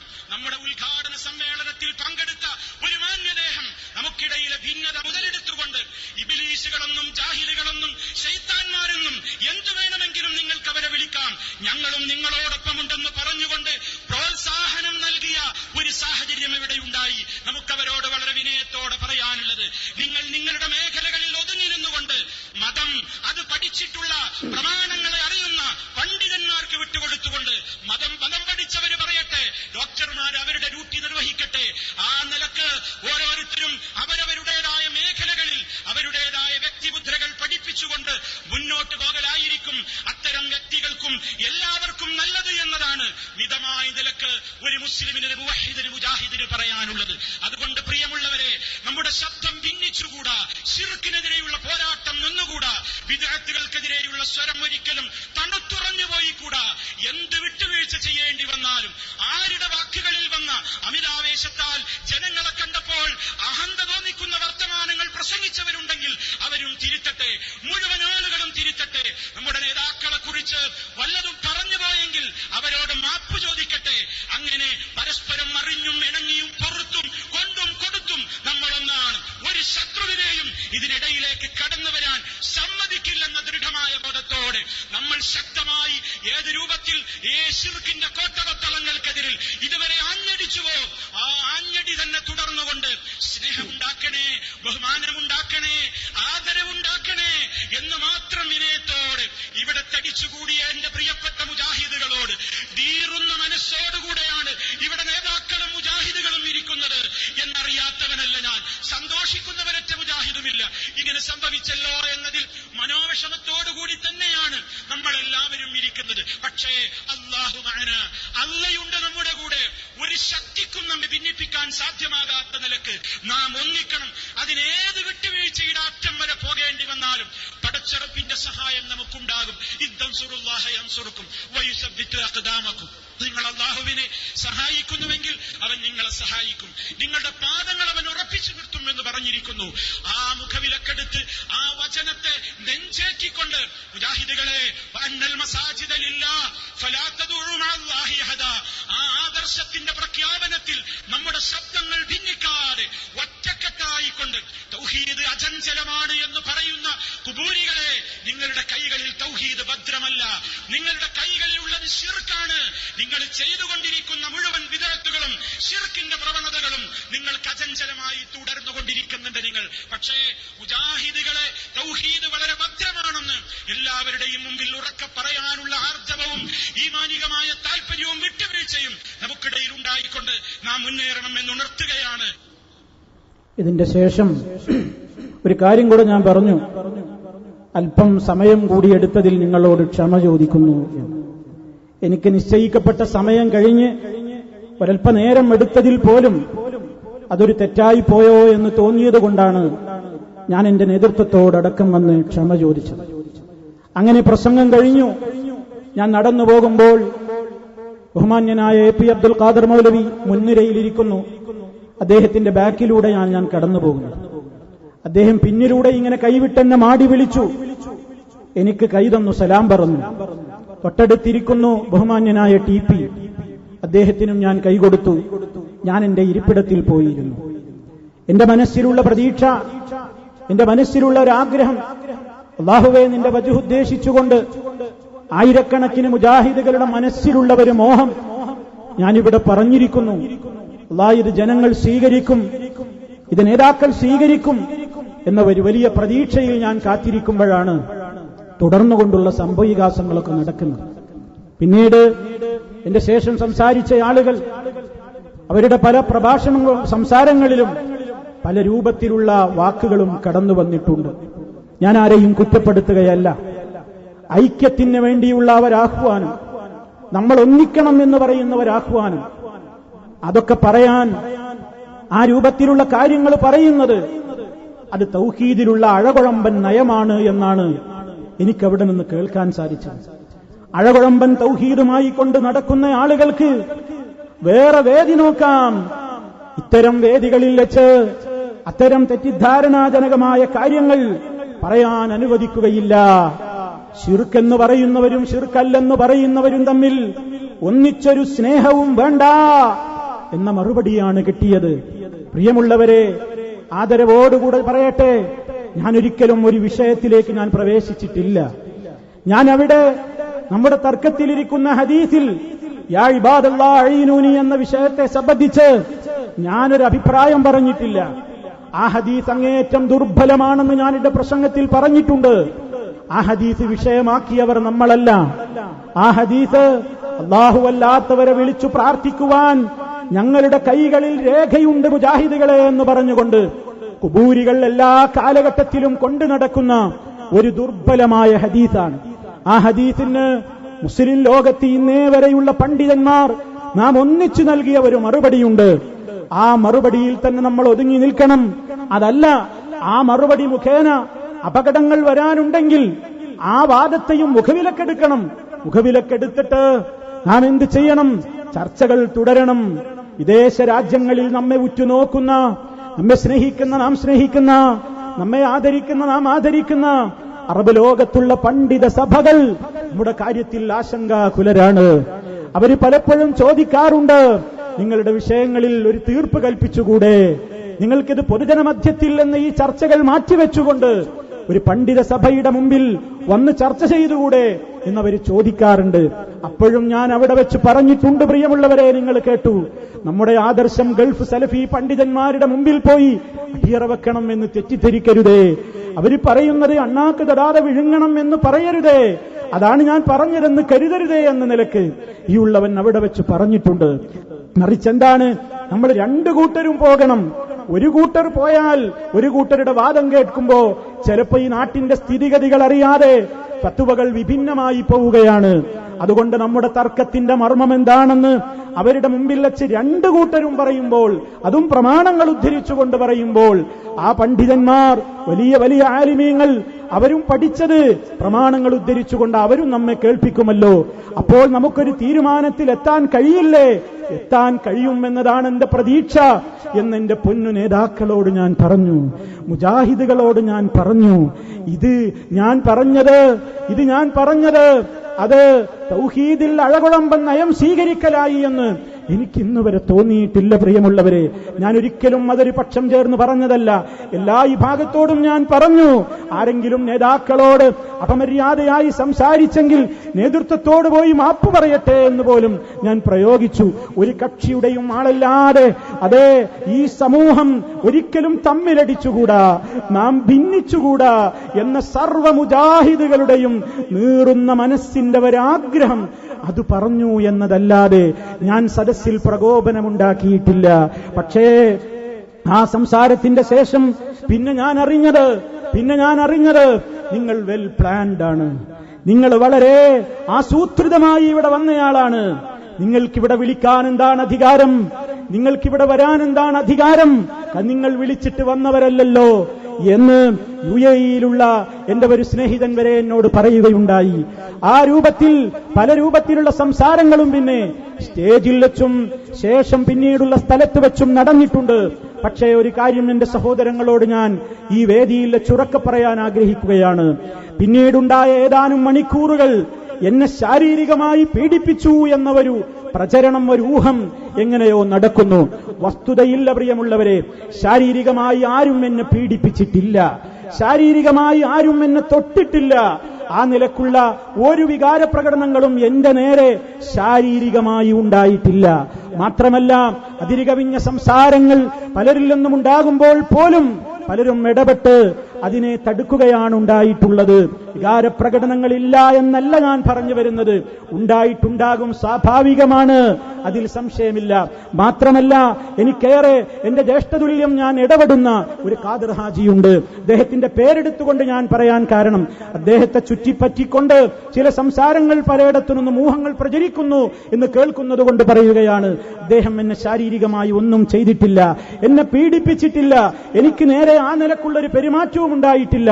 മറിച്ച് സുരക്ഷിതമായി കൊണ്ട് എന്നെ എന്റെ വീട്ടിലേക്ക് എത്തിക്കുവാൻ മുൻകൈയെടുത്ത ആളുകളിൽ നേതൃത്വം വഹിച്ച വ്യക്തിയാണ് അദ്ദേഹം എന്നെനിക്ക് നന്ദിയോടെ ഈ അവസരത്തിൽ പറയാതിരിക്കാനാവില്ല. അതുകൊണ്ട് പ്രിയമുള്ളവരെ, അത്തരത്തിലുള്ള ഏതെങ്കിലും പ്രചരണങ്ങൾ ആരെങ്കിലും കേട്ടെങ്കിൽ അത് വസ്തുതയ്ക്ക് നിരക്കുന്നതല്ല എന്ന് ഞാൻ നിങ്ങളുടെ ശ്രദ്ധയിൽപ്പെടുത്തുകയാണ്. പക്ഷേ ഒരു കാര്യം എനിക്കെന്റെ ബഹുമാന്യനായ TP അബ്ദുള്ള കോയ മദനിയോട് എല്ലാ ആദരവുകളും നിലനിർത്തിക്കൊണ്ട് എനിക്ക് സൂചിപ്പിക്കുവാനുണ്ട്. എന്റെ നേതാവിനോട് എനിക്ക് പറയാനുള്ളത്, നിങ്ങൾ പറഞ്ഞു അന്നത്തെ രാത്രിയിൽ പിറ്റേന്ന് TP-യുടെ പ്രസംഗത്തിൽ, ബഹുമാന്യനായ TP-യുടെ പ്രസംഗത്തിൽ അദ്ദേഹം വികാരത്തോടുകൂടെ പറഞ്ഞു, എന്ത്, ഇന്നലെ പ്രസംഗം കഴിഞ്ഞ് പരിപാടി കഴിഞ്ഞ് വീട്ടിലെത്തിയിട്ട് 1 മണിക്കൂർ എന്നെ ഉറങ്ങാൻ സമ്മതിച്ചിട്ടില്ല. നേരം പുലരുവോളം എന്റെ ഫോണിലേക്ക് മെസ്സേജുകളും വിളികളും നടത്തി. അതേ, നിങ്ങൾ അവർക്കൊക്കെ പേരിട്ടത് ജിന്നുകൾ എന്നായിരുന്നു. ജിന്നുകൾ എന്നെ ഉറങ്ങാൻ വിട്ടില്ല എന്നാണ് നിങ്ങൾ പറഞ്ഞത്. TP, നിങ്ങൾ പറഞ്ഞത് ജിന്നുകൾ എന്നെ ഉറങ്ങാൻ വിട്ടില്ല എന്നാണ്. മനുഷ്യരായി പടച്ചിട്ടുള്ള ഒരു സമൂഹത്തെ ജിന്നുകൾ എന്ന് നിങ്ങൾ പറയുമ്പോൾ അതിന്റെ ഹുക്കം എനിക്കറിയില്ല, ഞാൻ പറഞ്ഞു തരേണ്ടതില്ല. അതേപോലെ തന്നെ തീർന്നില്ല, പിന്നീട് നിങ്ങൾ പറഞ്ഞു എന്നെ ബുദ്ധിമുട്ടിച്ചു, ഈ ഉണർന്നിരിക്കുന്ന സുബഹി വരെ എന്നെ ബുദ്ധിമുട്ട് തുടർന്നു, ഉണർന്നുകൊണ്ടിരിക്കുന്ന ഈ മുനാഫിക്ക് എന്ന് പറഞ്ഞു. നിങ്ങൾ മുനാഫിക്കുകളെന്നും ജിന്നുകളെന്നും വിളിച്ച അതിനെപ്പറ്റിയല്ല ഞാൻ പറയുന്നത്. പക്ഷേ നിങ്ങൾ എന്റെ സങ്കടം കൂടി കേൾക്കേണ്ടതായിരുന്നു. എനിക്കും ഒരു സങ്കടം അങ്ങയോട് പറയാനുണ്ട്. ആ പരിപാടി നടത്തിയതിന്റെ പേരിൽ, ആ പ്രസംഗം 6 മിനിറ്റ് നേരത്തെ എന്റെ ആ ഒരു വിനീതമായ അഭ്യർത്ഥന, പൊന്നു നേതാക്കളെ, പൊന്നു മുജാഹിദുകളെ എന്ന് വിളിച്ച് ഞാൻ നടത്തിയതിന്റെ പേരിൽ അന്ന് നേരം പുലരുവോളം മാത്രമല്ല ഇന്നേ വരെ എന്റെ ഫോണിലേക്ക് വരുന്ന മെസ്സേജുകൾക്ക് കയ്യും കണക്കുമില്ല, എന്നെ വിളിച്ചാക്ഷേപിക്കുന്നവർക്ക് കയ്യും കണക്കുമില്ല, എന്നെ ഉറങ്ങാൻ സമ്മതിക്കാത്തവർക്ക് കയ്യും കണക്കുമില്ല. ഞാൻ അവരെ എന്ത് വിളിക്കണം എന്റെ ബഹുമാന്യനായ TP? നിങ്ങൾ എനിക്ക് പറഞ്ഞു തരണം. നിങ്ങളെ ഉറങ്ങാൻ സമ്മതിക്കാത്തവരെ, നിങ്ങൾക്ക് മെസ്സേജ് അയച്ചവരെ നിങ്ങൾ ജിന്നുകളെന്നും മുനാഫിക്കുകളെന്നും വിളിച്ചുവെങ്കിൽ ഞാൻ അവരെ എന്താണ് വിളിക്കേണ്ടത് TP? മാന്യമായ മെസ്സേജുകൾ കൊണ്ട് അവരുടെ വികാരം പ്രകടിപ്പിച്ചവരുണ്ട്, അവരോട് എനിക്ക് വിഷമം തോന്നുന്നില്ല. പക്ഷേ വളരെ മോശമായ നിലക്കുള്ള വികാരപ്രകടനങ്ങൾ മെസ്സേജിലൂടെ, ഫോണിലൂടെ നടത്തിയവർ, ഞാൻ അവരെ എന്താ വിളിക്കേണ്ടത് എന്റെ പ്രിയപ്പെട്ട TP? നിങ്ങളൊന്ന് എനിക്ക് പറഞ്ഞു തരണം. അതേ, വേദന കൊണ്ട് പറയുകയാണ്. ഞാൻ എന്ത് പറഞ്ഞിട്ടാണ് നിങ്ങളൊക്കെ പിറ്റേ ദിവസത്തെ പ്രസംഗം മുഴുവനും എന്റെ നേരെ തിരിച്ചുവിട്ടത്? എന്തിനാണ്? ഞാൻ അവിടെ പ്രതീക്ഷിച്ചത് എന്താണ്? എന്റെ പൊന്നു നേതാക്കൾ അവിടെ വെച്ചതിന് സ്വാഗതം ചെയ്യുമെന്നാണ്. ഹുസൈൻ സലഫി സൂചിപ്പിച്ച കാര്യം ഇൻഷാ അല്ലാഹ് നമ്മുടെ പരിഗണനയിൽ ഇപ്പോഴും നടന്നുകൊണ്ടിരിക്കുന്നതും ഇനിയും നടത്താവുന്നതുമാണ്. നമ്മളൊന്നാണെന്ന പ്രഖ്യാപനം അവിടെ നിന്നുണ്ടാകുമെന്ന് വിചാരിച്ചുകൊണ്ട് ആത്മാർത്ഥമായി വല്ലാഹി ആ ഒരൊറ്റ ഉദ്ദേശത്തോടെ പറഞ്ഞ 6 മിനിറ്റ് നേരത്തെ സംസാരം വളരെയേറെ ദുരുപയോഗപ്പെടുത്തപ്പെട്ടു. സങ്കടമുണ്ട്. അള്ളാഹുവിനോടല്ലാതെ എനിക്കിത് പറയാനില്ല. എന്റെ റബ്ബിനോട് ഞാൻ എന്റെ സങ്കടം പിറ്റേന്നും ആ പ്രസംഗം മുഴുവൻ ശ്രദ്ധിച്ച് ഞാൻ എന്റെ നാഥനോട് പറഞ്ഞിട്ടുണ്ട്. പരലോക കോടതിയിൽ വിധികർത്താക്കൾ നിങ്ങൾ ആരുമല്ലല്ലോ എന്ന ഒരൊറ്റ സമാധാനമേ എനിക്കുള്ളൂ. എന്റെ തഖ്വ ചോദ്യം ചെയ്യപ്പെട്ടു. ഞാൻ തസ്കിയത്തില്ലാത്തവനാണെന്ന് നിങ്ങൾ മുദ്രകുത്തി, മാന്യമായി സംസാരിക്കാൻ അറിയാത്തവനാണെന്ന് നിങ്ങൾ മുദ്രകുത്തി, 1 സ്റ്റേജിൽ നിന്ന് സ്റ്റേജിലേക്ക് നടന്നു നീങ്ങുന്നവർക്ക് ജനവികാരമറിയാൻ സാധിക്കില്ലെന്ന് നിങ്ങൾ മുദ്രകുത്തി. കാപട്യമാണെന്ന് നിങ്ങളുടെ പ്രാസംഗികന്മാര് മുദ്രകുത്തി. സദസ്സിനോട് ഐക്യം പറയുകയും വേദിയിൽ ഐക്യം പറയുകയും സദസ്സിൽ സംഘട്ടനത്തിന് പ്രേരിപ്പിക്കുകയും ചെയ്യുന്ന കാപട്യം എന്ന് പറഞ്ഞുകൊണ്ട് പലരും എന്നെ അപഹസിച്ചു. അതുപോലെ തന്നെ കൊരച്ച് ചാടരുതെന്ന് പറഞ്ഞുകൊണ്ട് ഏതോ ജീവിയുടെ സ്വഭാവം എന്നിൽ ചാർത്തിക്കൊണ്ട് ആ രൂപത്തിൽ എന്നെ തെറി പറഞ്ഞു. എന്തിനായിരുന്നു പ്രിയപ്പെട്ടവരെ ഇതൊക്കെ? ഞാൻ എന്തു പറഞ്ഞാലാ പിന്നെ നിങ്ങൾ എന്നെ സ്വീകരിക്കുക? ഞാൻ എന്തു പറയണമെന്നായിരുന്നു പിന്നെ നിങ്ങളുടെയൊക്കെ മോഹം? മുജാഹിദുകളെ, ഇവിടെ കൂടിയ മുജാഹിദുകളെ, തമ്മിൽ തല്ലൂ എന്നായിരുന്നു ഞാൻ അഴിഞ്ഞിലത്തെ സലഫി നഗറിൽ ഒരുമിച്ച് കൂടിയ ആയിരക്കണക്കിന് എന്റെ ഉമ്മപെങ്ങന്മാരോട്, സഹോദരീ സഹോദരന്മാരോട് പറയേണ്ടിയിരുന്നത്. മുജാഹിദുകളെ, നമ്മൾ വേറെ തന്നെയാണ്. ഭിന്നിക്കൂ മുജാഹിദുകളെ, തമ്മിൽ തല്ലൂ. ഉപ്പയും മകനും വേർപിരിയട്ടെ, ഭാര്യാഭർത്താക്കൾ വേർപിരിയട്ടെ, അയൽക്കാര് ബന്ധം മുറിക്കട്ടെ, മഹല്ല് ഭാരവാഹികൾ തമ്മിലടിക്കട്ടെ, മിമ്പറുകളിൽ നിലവിലുള്ള ഖത്തീബുമാരെ താഴെ ഇറക്കട്ടെ, പുതിയവരെ ഗ്രൂപ്പ് നോക്കി കയറ്റട്ടെ, പള്ളികളിൽ കലാപമുണ്ടാകട്ടെ, മഹല്ലുകളിൽ ഫിത്നയുണ്ടാവട്ടെ, ഒന്നിച്ചു മുന്നേറൂ എന്നാണ് ഞാൻ പറഞ്ഞിരുന്നതെങ്കിൽ പ്രിയമുള്ള നേതാക്കളെ, നിങ്ങൾ എന്നെ സ്വീകരിക്കുമായിരുന്നു. ഞാൻ എന്താ നിങ്ങളുടെ മുമ്പിൽ ഇനി തിരുത്തേണ്ടത്? ഞാനിപ്പറഞ്ഞ 6 മിനിറ്റിൽ മനുഷ്യരെ നിഷ്പക്ഷ ബുദ്ധികളായ ഏത് മതവിഭാഗങ്ങളിൽപ്പെട്ടവരുമായവരെ കേൾപ്പിച്ച ശബ്ദത്തിൽ ഞാൻ ആരുടെ പക്ഷം ചേർന്നാണ് സംസാരിച്ചത്? ഞാൻ ആരെയാണ് അപഹസിച്ചത്? ഞാൻ അഹങ്കാരിയാണെന്ന നിലക്ക് ബഹുമാന്യനായിട്ട് നിങ്ങൾ സംസാരിച്ചു. ധിക്കാരമാണെന്ന് പറഞ്ഞു. എന്താണ് അഹങ്കാരം എന്ന് നിങ്ങളടക്കമുള്ളവർ സമൂഹത്തെ പഠിപ്പിക്കുന്നതല്ലേ? സത്യത്തെ നിരാകരിക്കൽ, ജനങ്ങളെ പുച്ഛിക്കൽ എന്നല്ലേ അഹങ്കാരമെന്ന് ഹബീബ് സല്ലല്ലാഹു അലൈഹി വസല്ലം പറഞ്ഞത്? ഞാൻ എന്ത് സത്യത്തെയാണ് ആ സ്റ്റേജിൽ വെച്ച് നിരാകരിച്ചത്? ഞാൻ ഏത് സത്യത്തെയാണ് എതിർത്തത്? ഞാൻ ആരെയാണ് അവിടെ പുച്ഛിച്ചത്? എന്റെ പൊന്നു നേതാക്കളെ എന്നല്ലേ ഞാൻ അഭിസംബോധന ചെയ്തത്? എന്റെ പൊന്നു മുജാഹിദുകളെ എന്നല്ലേ ഞാൻ അഭിസംബോധന ചെയ്തത്? ഒരു വാക്ക്, ഒരു വരി ഞാൻ ആരെയെങ്കിലും നോവിക്കുന്ന നിലക്ക് പറഞ്ഞുവോ? ഇല്ല, ഇന്ന് വരെ പറഞ്ഞിട്ടില്ല. ഒന്നിക്കണേ മുജാഹിദുകളെ, നമ്മൾ ഒറ്റക്കെട്ടാണ്. നമ്മൾ ഇനിയും തമ്മിൽ തല്ലിക്കൂടാ. ഭാര്യാഭർത്താക്കൾ തമ്മിൽ പ്രശ്നങ്ങളാണ്, ഉപ്പയും മക്കളും തമ്മിൽ പ്രശ്നങ്ങളാണ്, അയൽക്കാര് തമ്മിൽ പ്രശ്നങ്ങളാണ്, പള്ളി മഹല്ല് ഭാരവാഹികൾ തമ്മിൽ പ്രശ്നങ്ങളാണ്. നമുക്കത് നിർത്തണം. നമ്മളൊന്നാണ് കേട്ടോ. നാം ശിർക്കിലേക്ക് പോയിരിക്കുന്നു എന്ന പ്രചരണം ശത്രുവിന്റേതാണ്. അതിന് കൂട്ടമായി ഒറ്റക്കെട്ടായി നാം ആഞ്ഞടിക്കണം. ബഹുമാനമുണ്ടാക്കണേ, ആദരവുണ്ടാക്കണേ എന്നല്ലാതെ ഒരു വാക്ക് ഞാൻ പറഞ്ഞുവോ എന്റെ പ്രിയപ്പെട്ടവരെ? ഞാൻ ആരെയെങ്കിലും നോവിച്ചുവോ? പക്ഷേ ഒരു കാര്യം എനിക്ക് നോവിക്കേണ്ടി വന്നു. അതും ഞാൻ നല്ല ഭാഷയിലേ പറഞ്ഞിട്ടുള്ളൂ. എന്ത്? നമ്മുടെ ഇടയിലുള്ള പ്രശ്നങ്ങളെ ആളിക്കത്തിക്കാൻ വേണ്ടി മിത്രങ്ങളുടെ വേഷത്തിൽ കയറി വന്ന ഒരു മാന്യദേഹം, നമ്മെ ഇബ്ലീസുകളെന്നും ജിന്നുകളെന്നും പിശാചുക്കളെന്നും എന്തു വേണമെങ്കിൽ വിളിച്ചോളൂ എന്ന് പറഞ്ഞ് ഇറങ്ങിപ്പോയിട്ട് ഞാൻ ആ പ്രസംഗം കേട്ടത് ഷാർജയിൽ എന്റെ ലാപ്ടോപ്പിൽ ഇന്റർനെറ്റിലൂടെയാണ് ഞാൻ ആ സംസാരം കേട്ടത്. ആ സംസാരം കഴിഞ്ഞ് 3ാമത്തെ നാളിലാണ് ഞാൻ കോഴിക്കോട് എയർപോർട്ടിൽ വന്നിറങ്ങുന്നത്. ആ സമയത്ത് അതുവരെയും ആരും അതിനൊന്നും പ്രതികരിക്കാതെ വന്നപ്പോൾ അല്ലാഹുവേ, നിന്റെ ഹദീസുകൾ പഠിപ്പിച്ചതിന്റെ പേരിൽ, നീ ഞങ്ങൾക്ക് പഠിപ്പിച്ച ആദർശങ്ങളെ സമൂഹത്തിന്റെ മുമ്പിൽ പറഞ്ഞതിന്റെ പേരിൽ അതാ പുറത്തുനിന്ന് വന്ന ഒരു വ്യക്തി ഞങ്ങളെ മുഴുവൻ ആളുകളെയും ഇരുത്തിക്കൊണ്ട് ഇബ്ലീസുകളെന്നും പിശാചുക്കളെന്നും പറഞ്ഞപ്പോൾ അതാരും മറുപടി പറഞ്ഞില്ലല്ലോ എന്നോർത്തപ്പോഴുണ്ടായ ഒരു ഇസ്ലാമികമായ വികാരം എന്നതിൽ കവിഞ്ഞ് ഞാൻ ആരെയും അതിൽ ആക്ഷേപിച്ചിട്ടില്ല. ആ വ്യക്തിയോട് എനിക്ക് വ്യക്തിവിദ്വേഷമില്ല. പക്ഷേ ആദർശരംഗത്ത് ഒരു കടന്നേറ്റമുണ്ടായപ്പോൾ അതിനെ ചെറുക്കൽ, ആ വേദിയിൽ വെച്ച് തന്നെ ഉണ്ടാവൽ ഒരു മാന്യതയാണല്ലോ, ഒരു ഇസ്ലാമികമായ ബാധ്യതയാണല്ലോ എന്നതിന്റെ പേരിലാണ് പ്രിയമുള്ളവരെ സംസാരിച്ചത്. പക്ഷേ അതുപോലും ഭയങ്കരമായ ദുഷ്പ്രചരണങ്ങൾക്ക് വിധേയമാക്കപ്പെട്ടുകൊണ്ടിരിക്കുകയാണ്. എന്റെ പ്രിയമുള്ളവരോട് എനിക്ക് പറയാനുള്ളത്, പലരും എന്നെ കൊത്തിവലിച്ചു. അന്നത്തെ മുഴുവൻ പ്രസംഗങ്ങളിലും ഈ ഉള്ളവൻ നിറഞ്ഞു നിന്നു. എന്നെ അപമാനിച്ച് മതിയായില്ല. പലർക്കും കൊതി തീർന്നില്ല. പലർക്കും വലിയ മുൻവൈരാഗ്യങ്ങൾ ഉണ്ടായിരുന്നു. കിട്ടിയ അവസരം പലരും മുതലെടുത്തിട്ടുണ്ട്. പണ്ടേ മോങ്ങാനിരുന്നതാണ്, ഇപ്പോൾ തലയിൽ തേങ്ങയും വീണു എന്ന് ഉദാഹരണങ്ങൾ ചില ജീവികളെ കുറിച്ച് പറയാം. പറയാറുണ്ട്. അതുപോലെ ചിലർ പണ്ടെന്നോ കൊണ്ടു നടക്കുന്ന ചില മോഹങ്ങൾ എനിക്കെതിരെ ശബ്ദങ്ങളായിക്കൊണ്ട് സ്റ്റേജുകളിൽ വെച്ച് വളരെ കൃത്യമായി ജനങ്ങളുടെ മുമ്പാകെ ധരിപ്പിക്കാൻ നോക്കി. കരഞ്ഞു, വളരെ തേങ്ങിക്കരഞ്ഞു. വലിയ ദുഃഖത്തോടെയാണ് ഞാൻ സംസാരിക്കുന്നതെന്ന് പറഞ്ഞു. അപക്വമായ സമീപനങ്ങൾക്ക് ഞാനാണ് ഈ വേദിയിൽ കാരണക്കാരനെന്ന് അതേ വ്യംഗ്യമായി തന്നെ എല്ലാവർക്കും മനസ്സിലാകുന്ന നിലക്ക് സൂചിപ്പിക്കുകയുണ്ടായി. എന്തൊക്കെ ഞാൻ കേൾക്കേണ്ടി വന്നു, ഞാൻ എന്തൊക്കെ അപരാധങ്ങൾ കേൾക്കേണ്ടി വന്നു. എത്രത്തോളം മാസങ്ങളോളമായിക്കൊണ്ട് പ്ലാൻ ചെയ്ത ഒരു ഗൂഢപദ്ധതിയായിരുന്നു അത് എന്നുവരെ എനിക്ക് നേരെ പറയാൻ പലർക്കും മടിയുണ്ടായില്ല. മാത്രമല്ല, പ്ലാൻ ഉറപ്പിച്ച് തീരുമാനിച്ച് എനിക്ക് വേണ്ടി ഒരുപാട് ആളുകളെ ഞാൻ പന്തലിൽ കൊണ്ടുവന്ന് നിറച്ചിരുന്നു എന്ന് പറഞ്ഞവരുണ്ട്. ഞാൻ അവരുമായി ഗൂഢാലോചന നടത്തിയിരുന്നു പോലും.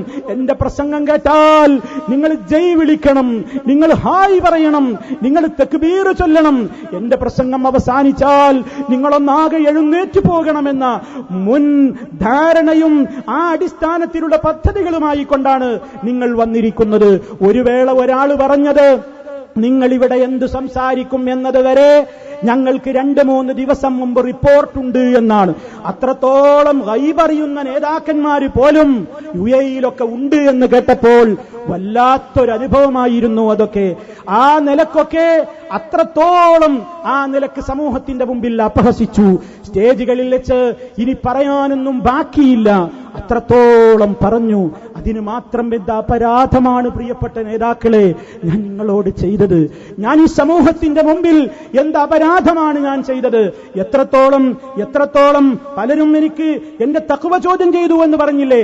ആയിരക്കണക്കിന് പ്രസംഗങ്ങൾ സദസ്സിന്റെ നേരെ നടത്തിയിട്ട് കാര്യമില്ല, തഖ്വ വേണം എന്ന് പറഞ്ഞു. നാവിന് നീളമുണ്ടായിട്ട് കാര്യമില്ല എന്ന് നാവ് നീട്ടമുള്ളവനെന്ന് പറഞ്ഞ് ആക്ഷേപിച്ചു. ഒരുപാട് പറഞ്ഞു. പറയാൻ പറ്റാവുന്നതും അല്ലാത്തതുമായതിലേക്കൊക്കെ സൂചനകൾ പോയി. പ്രിയമുള്ളവരെ എല്ലാം സഹിക്കുന്നു, ക്ഷമിക്കുന്നു. പക്ഷേ മുജാഹിദുകളെ എനിക്കിപ്പോഴും അത് തന്നെയാണ് പറയാനുള്ളത്. നമുക്ക് ആദർശം വിട്ടുകൊണ്ടുള്ള ഒരു കളിയും നമുക്കില്ല. നാം ആദർശത്തിൽ നിന്നൊരിക്കലും വ്യതിചലിച്ചിട്ടില്ല. പക്ഷേ എനിക്കെതിരെ ജനവികാരം ഇളക്കിവിട്ട് തെസ്കിയത്തില്ലാത്തവനെന്ന് പറഞ്ഞ ഒരു മൗലവി, അയാൾ പറഞ്ഞത് എന്താണെന്നറിയാമോ? എതിരാളികളോട് വളരെയേറെ സ്നേഹത്തിൽ വർത്തിക്കണം എന്ന് പറയാൻ അയാൾ ഒരു കഥ ഉദ്ധരിച്ചിട്ടുണ്ട്. ഒരു പക്ഷേ നിങ്ങളത് കേട്ടിട്ടുണ്ടായിരിക്കും. മഹാനായ സലഫി പണ്ഡിതൻ ശൈഖുൽ ഇസ്ലാം ഇബ്നു തൈമിയ്യ റഹിമഹുല്ലയുടെ കടുത്ത എതിരാളിയായിരുന്നു ഇബ്നു അതാഉല്ലാഹി സിക്കന്ദരി എന്ന് പറയുന്നത്. ആരാണ് ഈ സിക്കന്ദരി എന്ന് നിങ്ങൾ പഠിക്കണം. ആരാ സിക്കന്ദരി? ഒരിക്കൽ കാന്തപുരം അബൂബക്കർ മുസ്ലിയാരും ഉള്ളാൾ തങ്ങളും ബോംബെയിൽ വെച്ച് ഉറങ്ങുമ്പോൾ വന്ന് പറഞ്ഞുകൊണ്ട്, ഞാൻ നിങ്ങളുടെ കിതാബ് ദർസ് നടത്തട്ടെയോ? നിങ്ങൾ കേട്ട് പരിചയമുള്ള ഒരു ക്ലിപ്പായതുകൊണ്ട് ഞാൻ ഇടുന്നില്ല, കേൾപ്പിക്കുന്നില്ല. നിങ്ങളുടെ കിതാബാകുന്ന അൽ ഹിക്കം ഞങ്ങൾ ദർസ് നടത്തട്ടെയോ? അതിന് ദർസ് നടത്താൻ നിങ്ങൾ അനുവാദം തരണമെന്ന് അതാഉല്ലാഹി സിക്കന്ദരിയുടെ ജാറത്തിൽ പോയി കാന്തപുരം മുസ്ലിയാര് ആവശ്യപ്പെട്ടിരുന്നു. മരിച്ചു കിടക്കുന്ന ജാറത്തിൽ പോയിട്ട് ആവശ്യപ്പെട്ടിരുന്നു. യാത്ര കഴിഞ്ഞവർ ബോംബെയിൽ വിശ്രമിക്കുമ്പോ അതാഉല്ലാഹി സിക്കന്ദരി അവിടെ വന്നിട്ട് പറഞ്ഞു, അജസ്തുക, എന്റെ ഹിക്കമ ദർസ് നടത്താൻ ഞാൻ നിങ്ങൾക്ക് അനുവാദം തന്നിരിക്കുന്നു എന്ന് പറഞ്ഞ സൂഫി പണ്ഡിത ലോകത്തറിയപ്പെടുന്ന വ്യക്തിയാണ് ഇബ്നു അതാഉല്ലാഹി സിക്കന്ദരി. പിഴച്ച വിശ്വാസമുള്ള വ്യക്തിയാണ്. ബാലാണ്, പിഴച്ചവനാണ്, മുദില്ലാണ്. അയാൾ വഹദത്തുൽ വജൂദിന്റെ വാദക്കാരനാണ്. വളരെയേറെ ശൈഖുൽ ഇസ്ലാം ഇബ്നു തൈമിയ്യയെ വിമർശിക്കുന്നയാളാണ്. ശൈഖുൽ ഇസ്ലാം കാഫിറും മുർത്തദ്ദുമാണെന്ന് പറയുന്ന ആളാണ്. അങ്ങനത്തെ ഇബ്നു അതാഉല്ലാഹി സിക്കന്ദരിയുടെ കൂടെ അതേ ശൈഖുൽ ഇസ്ലാം ഇബ്നു തൈമിയ്യ ഒരു വാദപ്രതിവാദത്തിന് വേണ്ടി അലക്സാൻഡ്രിയയിലെ ജയിലിൽ നിന്ന് മനസ്സിലാക്കണം. ശൈഖുൽ ഇസ്ലാം ഇബ്നു തൈമിയ്യയെ അലക്സാൻഡ്രിയ ജയിലിൽ അടക്കപ്പെട്ടിരുന്നു സത്യം പറഞ്ഞതിന്റെ പേരിൽ. മനസ്സിലാക്കിക്കോ, സത്യം പറഞ്ഞവർക്ക് കാരാഗ്രഹം കിട്ടും, സുഖങ്ങൾ കിട്ടില്ല, സമാധാനം കിട്ടില്ല, ഉറങ്ങാൻ സമ്മതിക്കില്ല, പ്രയാസപ്പെടുത്തും. അതേ മഹാനായ ശൈഖുൽ ഇസ്ലാം ഇബ്നു തൈമിയ്യ റഹിമഹുല്ലാഹ്, മുൻഗാമിയായ അഹ്മദ് ഇബ്നു ഹംബൽ റഹിമഹുല്ലാഹ് ജയിലിൽ കടന്നുകൊണ്ട് കാലം കഴിച്ചു കൂട്ടിയ നേതാവാണ്. മഹാനായ ഇമാം ഷാഫി റഹിമഹുല്ലാഹ് ചെരുപ്പ് കൊണ്ട് ജനസമൂഹത്തിൽ വെച്ച് പരസ്യമായി അടിയേൽക്കേണ്ടി വന്ന വ്യക്തിത്വമാണ്. നേതാക്കളായ ഒരുപാട് പണ്ഡിതന്മാർ ഒരുപാട് അപഹാസ്യങ്ങൾക്ക് വിധേയരായിട്ടുണ്ട്. അതേ ശൈഖുൽ ഇസ്ലാം ഇബ്നു തൈമിയ്യ റഹിമഹുല്ലാഹ് ജയിലിൽ അടക്കപ്പെട്ട് അദ്ദേഹം അതാ ഇസ്കന്ദരിയയിൽ നിന്ന് ജയിലിൽ നിന്ന് പുറത്തു വന്ന് കെയ്റോവിലേക്ക് എത്തുകയാണ്. ഇബ്നു അതാഉല്ലാഹി സിക്കന്ദരി എന്ന് പറയുന്ന സൂഫി പണ്ഡിതനുമായി കൊണ്ട് വാദപ്രതിവാദം നടത്താൻ. അങ്ങനെ വാദപ്രതിവാദത്തിന് വേണ്ടി വന്ന സമയത്ത് ഇസ്കന്ദരിയയിൽ നിന്ന് പുറപ്പെട്ട് കെയ്റോയിലെത്തിയ ശൈഖുൽ ഇസ്ലാം ഇബ്നു തൈമിയ്യ മഗ്രിബിന്റെ സമയമായപ്പോൾ അതാഉല്ലാഹി സിക്കന്ദരിയുടെ പള്ളിയിലാണ് കയറിയത്. ഇമാം അതാഉല്ലാഹി സിക്കന്ദരിയാണ് ഈ സൂഫി, ഈ ശിർക്ക് പ്രചരിപ്പിക്കുന്ന, കുഫർ പ്രചരിപ്പിക്കുന്ന, ശൈഖുൽ ഇസ്ലാം കാഫിറും മുർത്തദുമാണെന്ന് പറയുന്ന സൂഫി ലോകത്തുള്ള അയാൾ നിസ്കരിക്കുന്നതിന്റെ പിന്നിൽ ആര് പോയി തുടർന്ന് നിസ്കരിക്കാണ്? ശൈഖുൽ ഇസ്ലാം ഇബ്നു തൈമിയ്യ പോയി തുടർന്ന് നിസ്കരിക്കാണ്. നിസ്കാരം കഴിഞ്ഞു, മഗ്രിബ് നിസ്കാരം കഴിഞ്ഞ് സലാം വീട്ടി അതാഉല്ലാഹി സിക്കന്ദരി തിരിഞ്ഞു നോക്കുമ്പോ കാണുന്നത് ശൈഖുൽ ഇസ്ലാം ഇബ്നു തൈമിയ്യയാണ് പോലും. ശൈഖുൽ ഇസ്ലാമിനെ ചെന്ന് കെട്ടിപ്പിടിച്ചിട്ട് പിന്നീട് ചില സംഭാഷണങ്ങൾ ഇയാൾ പറയുന്നുണ്ട്. ഞാൻ എന്റെ പ്രിയപ്പെട്ട സഹോദരന്മാരോട് പറയട്ടെ, നിങ്ങൾക്ക് കാന്തപുരത്തിന്റെ മർക്കസിൽ പോയി അയാളെ തുടരണമെങ്കിൽ വേറെ കഥ നോക്കിക്കോ. അയാളെ കെട്ടിപ്പിടിക്കണമെങ്കിൽ നിങ്ങൾക്ക് വേറെ കഥയുണ്ടാക്കിക്കോ. മഹാനായ ഞങ്ങളുടെ നേതാവ് ശൈഖുൽ ഇസ്ലാം ഇബ്നു തൈമിയ്യയുടെ പേരിൽ ഇതുപോലെയുള്ള കള്ളക്കഥകൾ പ്രചരിപ്പിക്കരുത്. പറഞ്ഞയാൾക്ക് ബാധ്യതയുണ്ട്, ധാർമ്മികമായ ബാധ്യതയുണ്ട്. ആയിരങ്ങളുടെ മുമ്പിൽ വെച്ചുകൊണ്ട് ശൈഖുൽ ഇസ്ലാം ഇബ്നു തൈമിയ്യയുടെ കാലത്ത് നടന്നിട്ടില്ലാത്ത ഒരു മുനാവറ, നടന്നിട്ടില്ലാത്ത ഒരു വാദപ്രതിവാദം നടന്നു എന്ന് നിങ്ങൾ വരുത്തി തീർത്തു. നിങ്ങൾ ഉദ്ധരിച്ച കിതാബുകൾ, നിങ്ങൾ പറഞ്ഞിട്ടുള്ള കാര്യങ്ങൾ എല്ലാം കുബൂരികളും ഷിയാക്കളും മാത്രം പ്രചരിപ്പിക്കുന്ന കെട്ടുകഥകളാണെന്ന് സലഫി ലോകം പണ്ടേ മറുപടി കൊടുത്തിട്ടുള്ള കാര്യമാണ്. എന്റെ ശബ്ദം ശ്രവിക്കുന്നതിൽ പണ്ഡിതന്മാരുണ്ടെങ്കിൽ നിങ്ങളത് ചെക്ക് ചെയ്യണം, പരിശോധിക്കണം. മുനാദറ ശൈഖുൽ ഇസ്ലാം ഇബ്നു തൈമിയ്യ മഅ ഇബ്നു അതാഇല്ലാഹി സിക്കന്ദരി എന്ന് പറയുന്ന സൈറ്റുകളിൽ നിങ്ങൾ പോയി പരിശോധിച്ചു നോക്കൂ. എന്താണ് വസ്തുത എന്ന് നിങ്ങൾക്ക് മനസ്സിലാകും. ശൈഖുൽ ഇസ്ലാം ഇബ്നു തൈമിയ്യ അലക്സാണ്ട്രിയയിലെ ജയിലിൽ നിന്ന് വരുന്ന കാലം എപ്പോഴാണ്? അതുപോലെ തന്നെ അതാഉല്ലാഹി സിക്കന്ദരി എന്ന് പറയുന്ന മനുഷ്യൻ കെയ്റോയിൽ മരണപ്പെടുന്ന കാലം എപ്പോഴാണ്? അയാൾ മരിച്ചതിന്റെ ശേഷം, അയാൾ മരിച്ച് കബറിൽ മണ്ണായതിന്റെ ശേഷം ശൈഖുൽ ഇസ്ലാം വന്നിട്ടൊരു വാദപ്രതിവാദം നടത്തിയെന്നോ തുടർന്ന് നിസ്കരിച്ചുവെന്നോ ആരാണ് നിങ്ങൾക്ക് ഈ കഥ പറഞ്ഞതെന്നത് നിങ്ങൾ സമൂഹത്തോട് പറയേണ്ടതുണ്ട്. പലരുമായും നിങ്ങൾക്ക് കൂട്ടിപ്പിടിക്കണം എന്നുണ്ടാവാം, പലരുമായും നിങ്ങൾക്ക് വേദി പങ്കിടണമെന്നുണ്ടാകാം, പലരും ഇപ്പോൾ വളരെ പഥ്യമായി തോന്നുന്നുണ്ടാകാം. പക്ഷേ മുജാഹിദ് പ്രസ്ഥാനം, ആദർശത്തെ സ്നേഹിക്കുന്ന മുജാഹിദുകൾ, അവർക്ക് വ്യക്തികളോട് വിദ്വേഷമില്ല. വ്യക്തിപരമായ കാര്യങ്ങളിൽ ആരുമായും അവർ കൂട്ടുകൂടും, ആരുമായും അവർ വേദി പങ്കിടും. പൊതുപ്രശ്നങ്ങളിൽ ഏത് പ്രസ്ഥാനക്കാരനുമായും നമ്മൾ വേദി പങ്കിട്ട പാരമ്പര്യമാണ് നമുക്കുള്ളത്. പക്ഷേ എന്റെ ആദർശത്തെ ഒരാളുടെ കാൽക്കൽ അടിയറ വെച്ചുകൊണ്ട്, അയാളെ പുകഴ്ത്തിക്കൊണ്ട്, അയാൾ വലിയ തഖ്വയുള്ളയാളാണെന്ന് പറഞ്ഞുകൊണ്ട്, അയാൾ അല്ലാഹുവിന്റെ റസൂലിനെ അടക്കം വിളിച്ചു പ്രാർത്ഥിക്കുന്നതിനെ ന്യായീകരിക്കുന്നയാളുടെ വാദങ്ങൾ ഏറ്റുപറഞ്ഞ് അതിന്റെ മുമ്പിൽ മുട്ടുമടക്കി എന്ന രൂപത്തിലുള്ള ഒരു കെട്ടുകഥ ശൈഖുൽ ഇസ്ലാം ഇബ്നു തൈമിയ്യ വരെ ഇബ്നു അതാഉല്ലാഹി സിക്കന്ദരിയുടെ മുമ്പിൽ മറുപടിയില്ലാതായി തീർന്നിട്ടുണ്ട് എന്ന് സ്ഥാപിക്കാൻ വേണ്ടി ലോകകുബൂരികൾ കൊണ്ടുവരുന്ന ഒരു കെട്ടുകഥ തൗഹീദി പ്രസ്ഥാനത്തിന്റെ ശക്തമായ നിലക്കുള്ള ആദർശ സ്പിരിറ്റുള്ള ഒരു സമൂഹത്തെ കേൾപ്പിക്കുന്ന നിലക്ക് ആ സമൂഹത്തിന്റെ മുമ്പാകെ നിങ്ങൾ കൊണ്ടുവന്നത് എന്തിന്റെ അടിസ്ഥാനത്തിലായിരുന്നു എന്ന് പറയാനുള്ള ധാർമ്മികമായ ബാധ്യത നിങ്ങൾക്കുണ്ട്. ഒരുപാട് കാര്യങ്ങൾ അതിനെ സംബന്ധിച്ച് സംസാരിക്കാനുണ്ട്. ഞാൻ ഇപ്പോൾ അങ്ങോട്ട് പ്രവേശിക്കുന്നില്ല. പഠനങ്ങൾ നടക്കട്ടെ, ആ മുനാദറയുടെ യാഥാർത്ഥ്യം പുറത്തു വരട്ടെ. അത് കൃത്യമായി തന്നെ സമൂഹം പഠിക്കേണ്ടതുണ്ട്. അപ്പൊ സഹോദരന്മാരെ, പിന്നെ എന്താ പറഞ്ഞത്? ഞാൻ പഠിച്ചത് അദ്ദേഹം പറയുന്നുണ്ട്, ഞാൻ പഠിച്ചത് ഏതെങ്കിലും ഒരു സിഡിയിൽ നിന്നല്ല, ആരുടെയെങ്കിലും പ്രസംഗം കേട്ടുകൊണ്ടല്ല, മറിച്ച് മഹാനായ മുഹമ്മദ് സാലിഹുൽ ഉസൈമീൻ എന്ന അറബി പണ്ഡിതന്റെ മുമ്പിൽ ആ മജ്ലിസിൽ ചമ്രം പടിഞ്ഞിരുന്ന് ഓതിപ്പടിച്ചതാണ് ഞാൻ അഖീദ എന്നാണ് പറഞ്ഞത്. ചമ്രം പടിഞ്ഞ് കാലിൽ തഴമ്പ് തപ്പിയാൽ പോരാ. ഉസൈമീനിന്റെ അഖീദ നിങ്ങൾക്ക് സ്വീകാര്യമാണോ മൗലവി? നിങ്ങളത് പറയേണ്ടതുണ്ട്. മുഹമ്മദ് സാലിഹുൽ ഉസൈമീനിന്റെ പേരിൽ മേനി പറയുന്ന പരിപാടി നിങ്ങൾ നിർത്തിവെക്കണം. അതല്ലെങ്കിൽ ആ ഉസൈമീൻ അദ്ദേഹത്തിന്റെ ഗ്രന്ഥങ്ങളിൽ പരാമർശിച്ചിട്ടുള്ള ആയിരക്കണക്കിന് അഭിപ്രായങ്ങൾ നിങ്ങളുടെ വാദപ്രകാരം ജിന്നൂരികളുടേതാണ്, നിങ്ങളുടെ വിളി അനുസരിച്ച് ജിന്നൂരികളുടേതാണ്, നിങ്ങളുടെ വിധി അനുസരിച്ചുകൊണ്ട് മുനാഫിക്കിന്റേതാണ്, തെസിക്കിയത്തില്ലാത്തവന്മാരുടേതാണ് എങ്കിൽ നിങ്ങൾക്ക് പറയാനൊക്കുമോ? മുഹമ്മദ് സാലിഹുൽ ഉസൈമീന്റെ പേരിൽ ഊറ്റം കൊള്ളുമ്പോൾ നമ്മൾ മനസ്സിലാക്കേണ്ടതുണ്ട്. ഞാനിപ്പോൾ അങ്ങോട്ടൊന്നും കിടക്കുന്നില്ല. ഇൻഷാ അല്ലാഹ് പഠനങ്ങൾ നടക്കട്ടെ. ഇറങ്ങൂ നിങ്ങൾ ചർച്ചയിലേക്ക്, ഇറങ്ങൂ നിങ്ങൾ ഇത്യാദിയുള്ള ഗവേഷണങ്ങളിലേക്ക്. ഇൻഷാ അല്ലാഹ് പഠനങ്ങൾ ഇനിയും പുരോഗതിപ്പെടുമല്ലോ. നാം മനസ്സിലാക്കുക, നേരം പുലരുവോളം ഈ രൂപത്തിൽ അതുമായുള്ള ചർച്ചകളും മെസ്സേജുകളും കൊണ്ട് എന്നെ ജനങ്ങൾ ബുദ്ധിമുട്ടിച്ചു. എല്ലാ നിലക്കും ഞാൻ അവിടെ നടത്തിയ ആ ഒരു ശബ്ദത്തെ എന്റെ ബഹുമാന്യനായ നേതാവ് TP പറഞ്ഞതിൽ എനിക്ക് വലിയ വേദനയുണ്ട്. മുൻ വൈരാഗ്യമുള്ളവർ പറയുന്നത് ഞാൻ പ്രതീക്ഷിച്ചതാണ്. പക്ഷേ എന്റെ TP അത് പറയരുതായിരുന്നു. എല്ലാ മതവിഭാഗങ്ങളിലെ ആളുകളും അദ്ദേഹം പറഞ്ഞത് അങ്ങനെയാണ്. സർവ്വമത വിഭാഗത്തിന്റെ ആളുകളും ഈ വേദിയിൽ വന്ന് പ്രസംഗിച്ചു. പല മതക്കാരും ഇവിടെ വന്ന് സംസാരിച്ചു. അവരൊക്കെ മാന്യമായിട്ടേ ഇവിടെ സംസാരിച്ചിട്ടുള്ളൂ. പക്ഷേ ആ മാന്യമായ ഈ സമ്മേളനത്തിന്റെ മുമ്പിൽ ഇന്നലെ ഒരു അപശബ്ദം കേട്ടു എന്നാണ് നിങ്ങൾ പറഞ്ഞത്. നിങ്ങൾക്കതൊരു അപശബ്ദമായി പോയോ പ്രിയപ്പെട്ട TP? ഒരു കരട് ഇന്നലെ വന്നു എന്നാണ് നിങ്ങൾ പറഞ്ഞത്. അതേ ഊതിക്കളയാവുന്ന പാറ്റിയെടുത്ത് നീക്കേണ്ടുന്ന ഒരു കരട്, ഒരു കണ്ണിലെ കരട്, അതെ ഒരു കരട് ഇന്നലെ ഉണ്ടായി എന്ന് അത് പറയാൻ മാത്രം എന്താ അപശബ്ദമാണ് പ്രിയപ്പെട്ട TP ഞാൻ അവിടെ ഉണ്ടാക്കിയത്. ഞാൻ എന്തായിരുന്നു പൊന്നു നേതാക്കളെ നിങ്ങളോട് പറയേണ്ടിയിരുന്നത്? പിരിച്ചുവിടൂ, എല്ലാവരെയും അടിച്ചൊതുക്കൂ, സർവ്വ എണ്ണത്തെയും പിടിച്ചു പുറത്താക്കൂ, എന്നിട്ട് തല്ലട്ടെ, തമ്മിൽ നടുറോട്ടിൽ വെച്ച് തല്ലട്ടെ, പള്ളികൾക്കുള്ളിൽ വെച്ച് അടി നടക്കട്ടെ, വീടുകളിൽ കുടുംബങ്ങളിൽ രക്തച്ചൊരിച്ചിലുണ്ടാകട്ടെ, പിളരൂ, പുറത്തു പോകൂ, മാറിപ്പോകൂ എന്നായിരുന്നു പ്രിയപ്പെട്ട TP ഞാൻ ജനങ്ങളോട് പറയേണ്ടിയിരുന്നത്. അതായിരുന്നു അവിടെ കൂടിയവരുടെ വികാരം. അതായിരുന്നു എന്നാണ് എനിക്ക് പിന്നീട് മനസ്സിലായത്.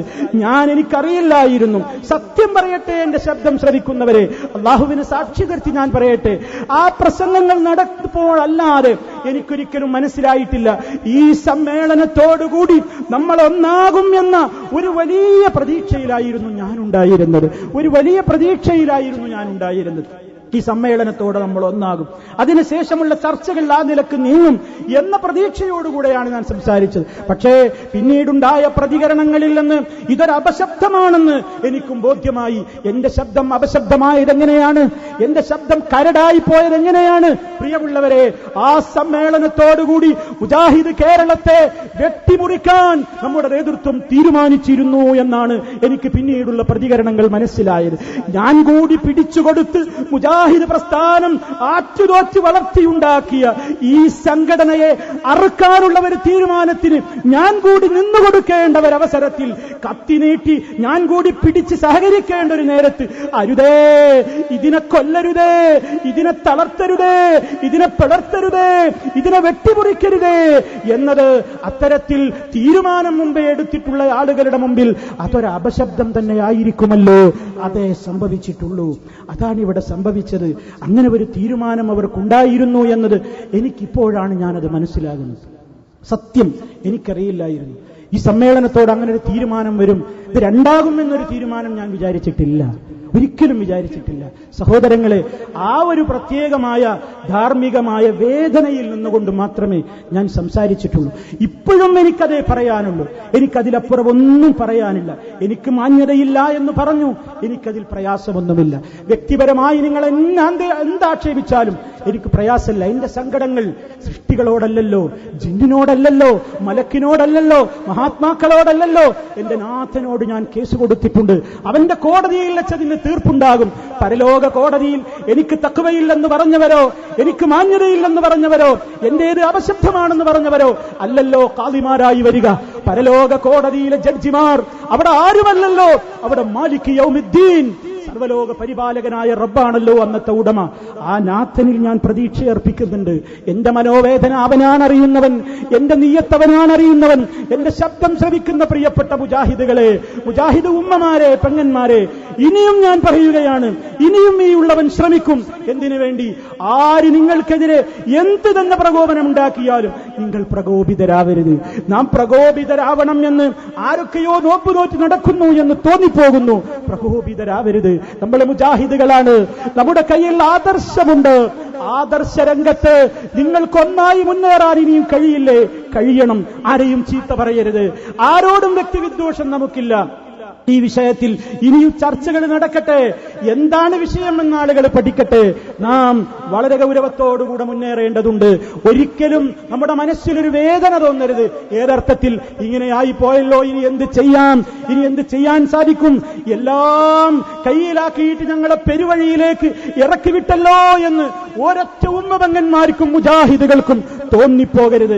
മുജാഹിദുകളെ, ഞാനൊരു കക്ഷിയിൽ നിന്നുകൊണ്ടല്ല പറയുന്നത്, എന്റെ സർവ്വ മുജാഹിദുകളോടും പറയുകയാണ്, എന്റെ നേതാക്കളോട് പറയുകയാണ്, ഇനിയും നമ്മൾ വെട്ടിമുറിക്കരുത്, ഇതിനെ വെട്ടിപ്പിളർത്തരുത്. നമുക്കൊന്നാകണം. നാം ഒന്നാണ് പ്രിയമുള്ളവരെ.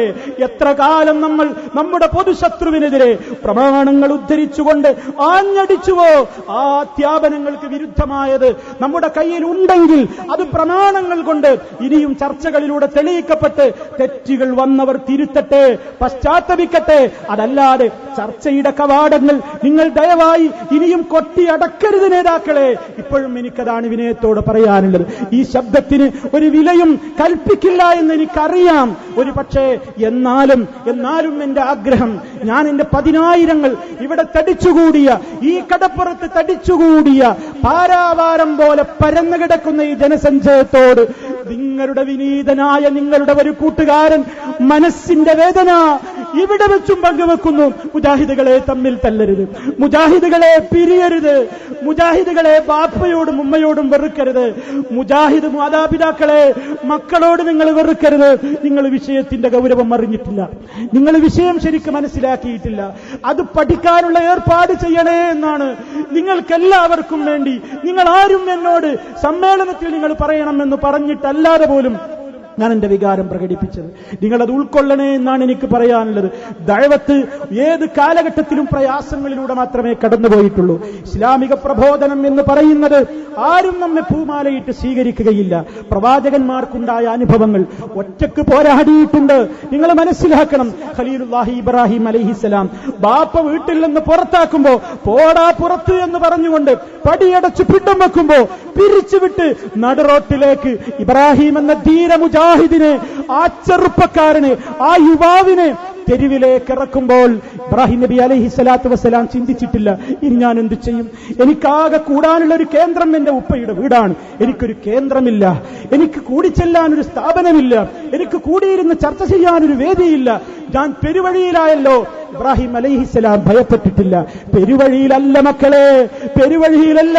ഞാൻ സമ്മേളനത്തിന്റെ അവസാനം പറഞ്ഞ വാചകം ആവർത്തിക്കട്ടെ, അല്ലാഹു മഅനാ, അല്ലാഹു മഅനാ. അല്ലാഹുണ്ട് നമ്മുടെ കൂടെ.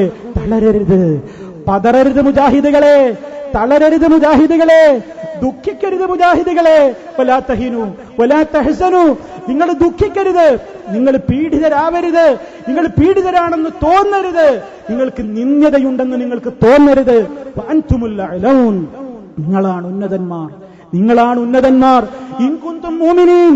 നിങ്ങളുടെ കൈകളിൽ 1000 സൗകര്യങ്ങൾ ഉണ്ടെങ്കിൽ എന്നല്ല, നിങ്ങൾക്കൊരുപാട് അനുയായികളുണ്ടെങ്കിൽ നിങ്ങളാണ് ഉന്നതന്മാരെന്നല്ല, നിങ്ങൾക്കൊരുപാട് സമ്പത്തുണ്ടെങ്കിൽ നിങ്ങളാണ് ഉന്നതന്മാരെന്നല്ല, നിങ്ങൾക്കൊരുപാട് സ്ഥാനമാനങ്ങളുണ്ടെങ്കിൽ നിങ്ങളാണ് ഉന്നതന്മാരെന്നല്ല, നിങ്ങൾക്കൊരുപാട് വിദേശ രാജ്യങ്ങളുമായി ബന്ധമുണ്ട് എന്നെങ്കിൽ നിങ്ങൾ ഉന്നതന്മാരാണ് എന്നല്ല. ഇൻ കുന്തും മുഅ്മിനീൻ, ഇൻ കുന്തും മുഅ്മിനീൻ. നിങ്ങൾക്ക് ഈമാനുണ്ടോ? നിങ്ങൾക്ക് ഈമാനുണ്ടോ? ഈ പാരാവാരത്തിന്റെ സമീപത്ത് തടിച്ചുകൂടിയ 10,000 എന്റെ പ്രിയപ്പെട്ട സഹോദരങ്ങളെ, എന്റെ ചിന്തയല്ലേ നിങ്ങൾക്കുമുള്ളത്? ഞങ്ങൾക്കും അതേ വേദനയല്ലേ ഉള്ളത്?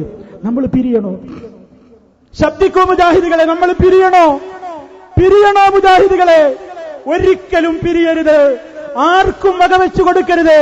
ഈ ആദർശമാകുന്ന കൈത്തിരിയെ ആരെതിർത്താലും, അതേത് വലിയവൻ എതിർത്താലും ഞങ്ങളിത് ഉയർത്തപ്പിടിച്ചുകൊണ്ട് അവസാന ശ്വാസം വരെയും ഇതിനെ ഞങ്ങൾ നിലനിർത്തുമെന്ന് പ്രഖ്യാപിക്കാൻ നിങ്ങൾ തയ്യാറില്ലേ മുജാഹിദുകളെ? നിങ്ങൾ തയ്യാറില്ലേ? നിങ്ങൾ തയ്യാറില്ലേ മുജാഹിദുകളെ?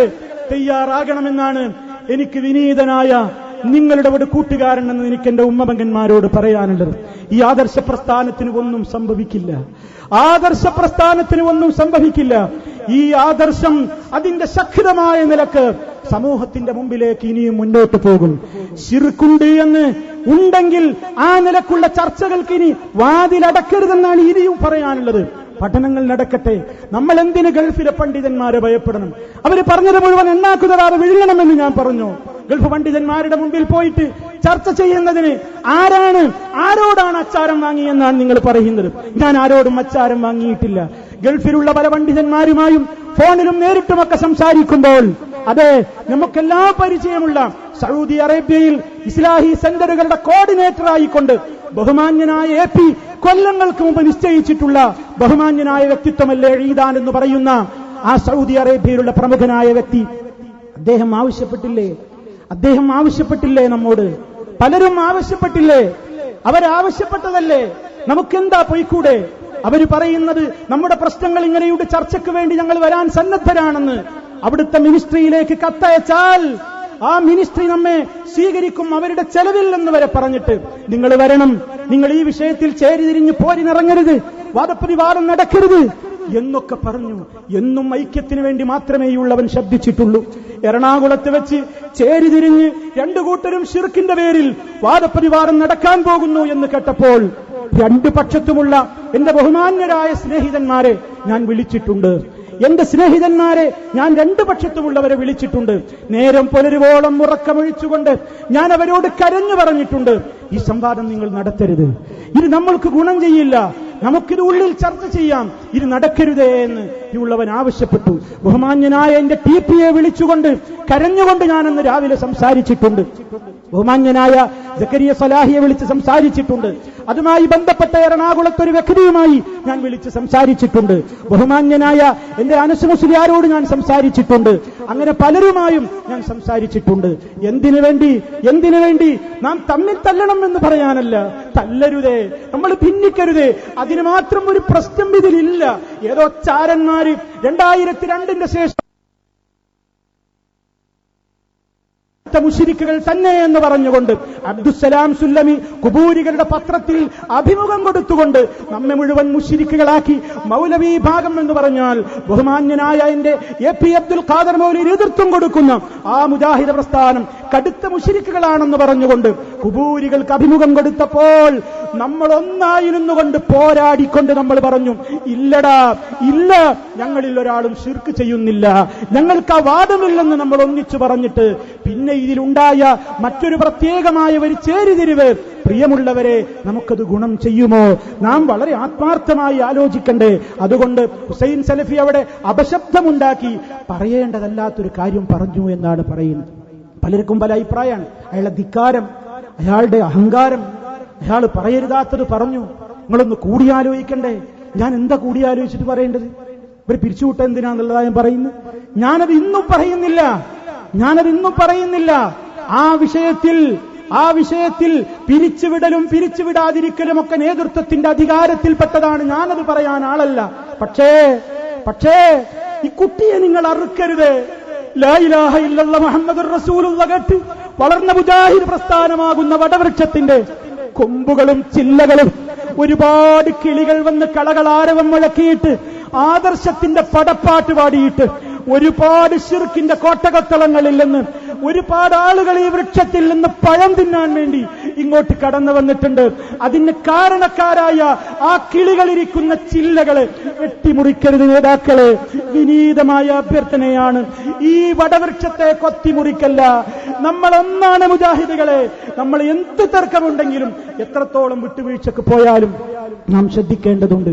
ബഹുമാന്യനായ AP അബ്ദുൽ ഖാദർ മൗലവിയോട് ഒരു കുബൂരി എന്റെ പ്രസംഗത്തിന്റെ ശേഷം ബഹുമാന്യനായ AP അബ്ദുൽ ഖാദർ മൗലവിയെ ഫോണിൽ വിളിച്ചു. ഞാനത് കേട്ടു, ഞാനത് തെറ്റില്ലെന്ന് ഞാൻ മനസ്സിലാക്കി. എന്നിട്ട് എന്നെക്കുറിച്ച് ചോദിക്കുമ്പോൾ ആ കുബൂരിയാണെന്ന് പോലും മനസ്സിലാക്കാതെ ഒരു നമ്മുടെ ആളായിക്കൊണ്ട് ബഹുമാന്യനായ APയെ തെറ്റിദ്ധരിപ്പിച്ചുകൊണ്ട് സംസാരിക്കുമ്പോൾ ഭൂരികൾക്ക് മറുപടി പറയാൻ ഹുസൈൻ സലഫിയെ വിളിക്കണ്ട എന്ന് ബഹുമാന്യനായ AP പറയുമ്പോൾ, പ്രിയപ്പെട്ട AP, നിങ്ങളോട് എനിക്കതിന് വിഷമമില്ല. ഞാൻ നിങ്ങളെ ആ കാര്യത്തിൽ നിങ്ങൾ എന്നെ അപഹസിച്ച് ആയിരങ്ങൾ കേൾക്കെ അതാ കുബൂരികൾ അവരുടെ റൂമിലിട്ടുകൊണ്ട് ഹുസൈൻ സലഫിയുടെ പച്ചമാംസം കൊത്തി വലിക്കുകയാണ്. അതെ, എന്നെ വളരെ മോശക്കാരനായി നിങ്ങൾ കൊടുത്ത മറുപടി അതാ അവര് ജനങ്ങളെ കേൾപ്പിച്ചുകൊണ്ട് പരിഹസിക്കുകയാണ്. ബഹുമാന്യനായ AP, ഒരിക്കലും നിങ്ങളോട് എനിക്ക് വിഷമമില്ല.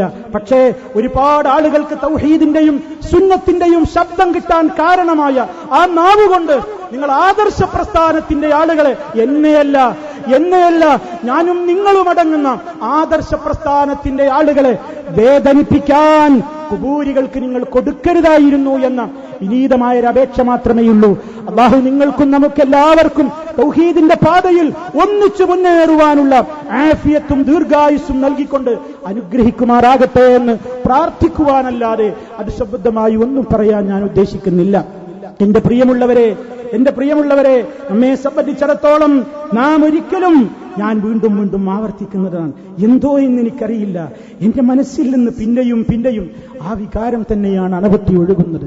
നമ്മളിവിടെ വിദ്യാർത്ഥികൾക്കിടയിൽ നടത്തുന്ന ഒരുപാട് പ്രവർത്തനങ്ങളുണ്ട്. മെഡിക്കൽ കോളേജ് വിദ്യാർത്ഥികൾ, പ്രൊഫഷണൽ വിദ്യാർത്ഥികൾക്ക് വേണ്ടി നടക്കുന്ന പ്രോഫ്കോൺ, എത്രയെത്ര സ്റ്റുഡൻസ് ആണ് ഇസ്ലാമിന്റെ വെളിച്ചം കണ്ടത്, ധാർമ്മിക രംഗത്തേക്ക് അവർ കടന്നു വന്നത്.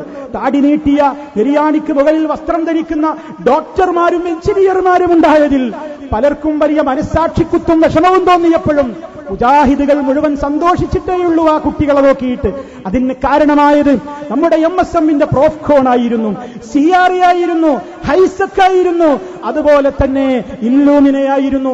ഒട്ടേറെ പരിപാടികൾ MSM നടത്തിക്കൊണ്ടിരുന്നു. ISM നടത്തിയ വ്യക്തമായ നിലക്കുള്ള ഒരുപാട് ക്യാമ്പയിനുകൾ ശക്തമായ നിലക്ക് ജനങ്ങൾക്കിടയിൽ സ്വാധീനങ്ങൾ ചെലുത്തിയിട്ടുണ്ട്. അതൊന്നും നിന്നുപോകില്ല പ്രിയമുള്ളവരെ. ആരും വിചാരിക്കേണ്ടതില്ല ദഅവത്ത് നിൽക്കുമെന്നാരും വിചാരിക്കരുത്. ദഅവത്ത് ഇതൊരൊഴുക്കാണ് പ്രിയമുള്ളവരെ. നിങ്ങൾ തയ്യാറുണ്ടോ മുജാഹിദുകളെ? നിങ്ങൾ തയ്യാറുണ്ടോ?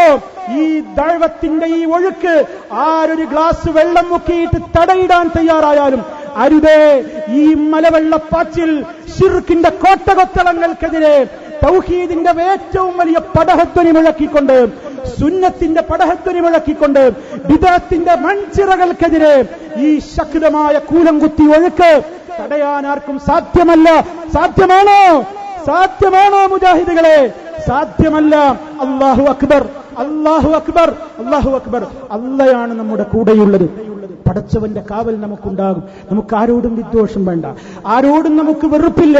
നാം ഒറ്റക്കെട്ടായി ഇനിയും മഹല്ലുകളിലേക്ക് പോകുമ്പോ മഹല്ലുകളിൽ ചിത്രതയുണ്ടാകരുത്.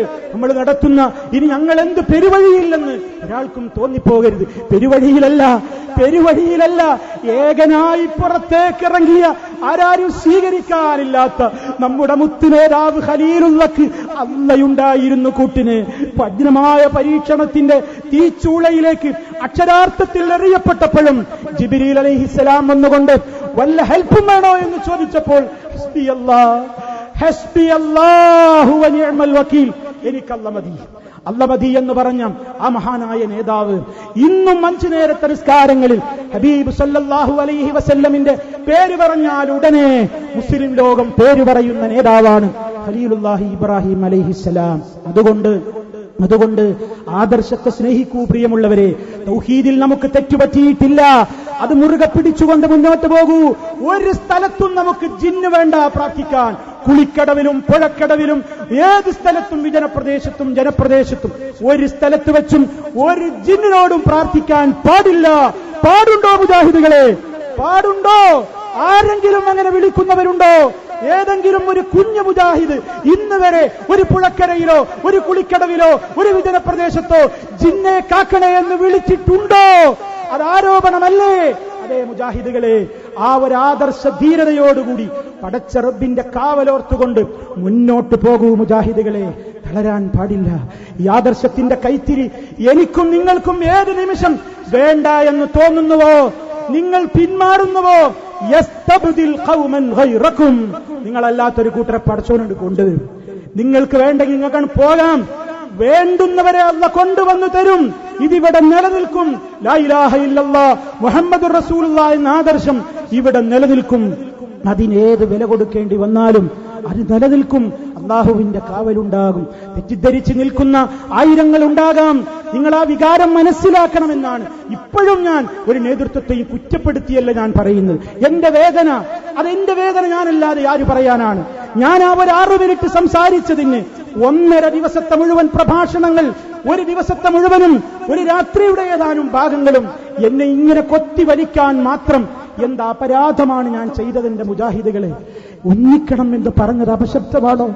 ഒന്നിക്കണേ, തമ്മിൽ തല്ലരുത് ഉമ്മമാരെ ഉപ്പമാരെ എന്ന് പറഞ്ഞത് കണ്ണിലെ കരടാണോ? പ്രിയമുള്ളവരെ, പൊൻപോലെ മുജാഹിദുകൾ കാത്തുസൂക്ഷിക്കുന്ന ഐക്യത്തിന്റെ ശബ്ദം അതെനിക്ക് കിട്ടിയ ഒരു വേദിയിൽ ഞാൻ പറഞ്ഞു, എനിക്കെന്റെ റബ്ബിനോടുള്ള മുൻകൂട്ടി റബ്ബേ എന്ന പ്രാർത്ഥനയല്ലാതെ ആരും എനിക്ക് വേണ്ടി അതിനെ ചുക്കാൻ പിടിച്ചിട്ടില്ല.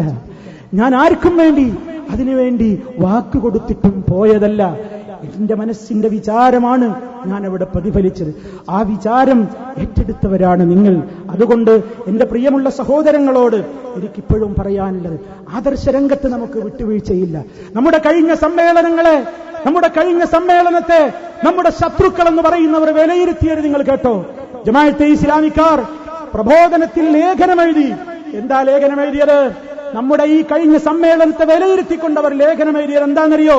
സമീപകാല സമ്മേളനങ്ങളെപ്പോലെ എതിർ വിഭാഗത്തിനോട് വാശി തീർക്കാനുള്ള വേദിയായി KNM സമ്മേളനം ചുരുങ്ങാതിരുന്നത് ഭാവിയിലേക്കുള്ള നല്ല കാൽവെപ്പായി കാണണം.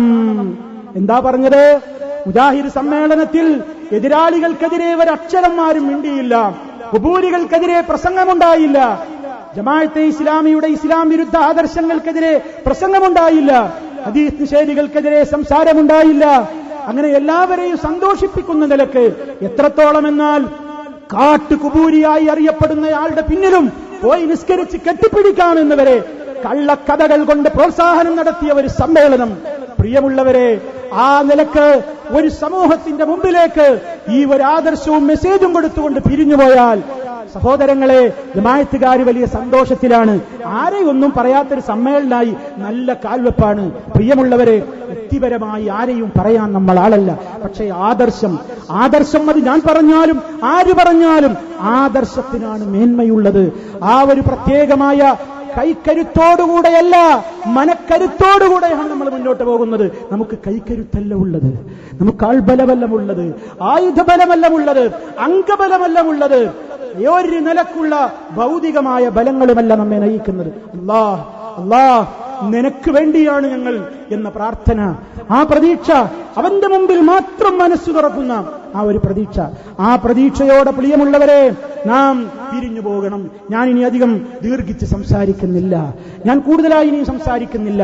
ഇൻഷാ അല്ലാഹ് അല്ലാഹുവിന്റെ തൗഫീഖ് ഉണ്ടെങ്കിൽ 27-ാം തീയതി തിരൂരിൽ സംസാരിക്കുവാനുണ്ട്.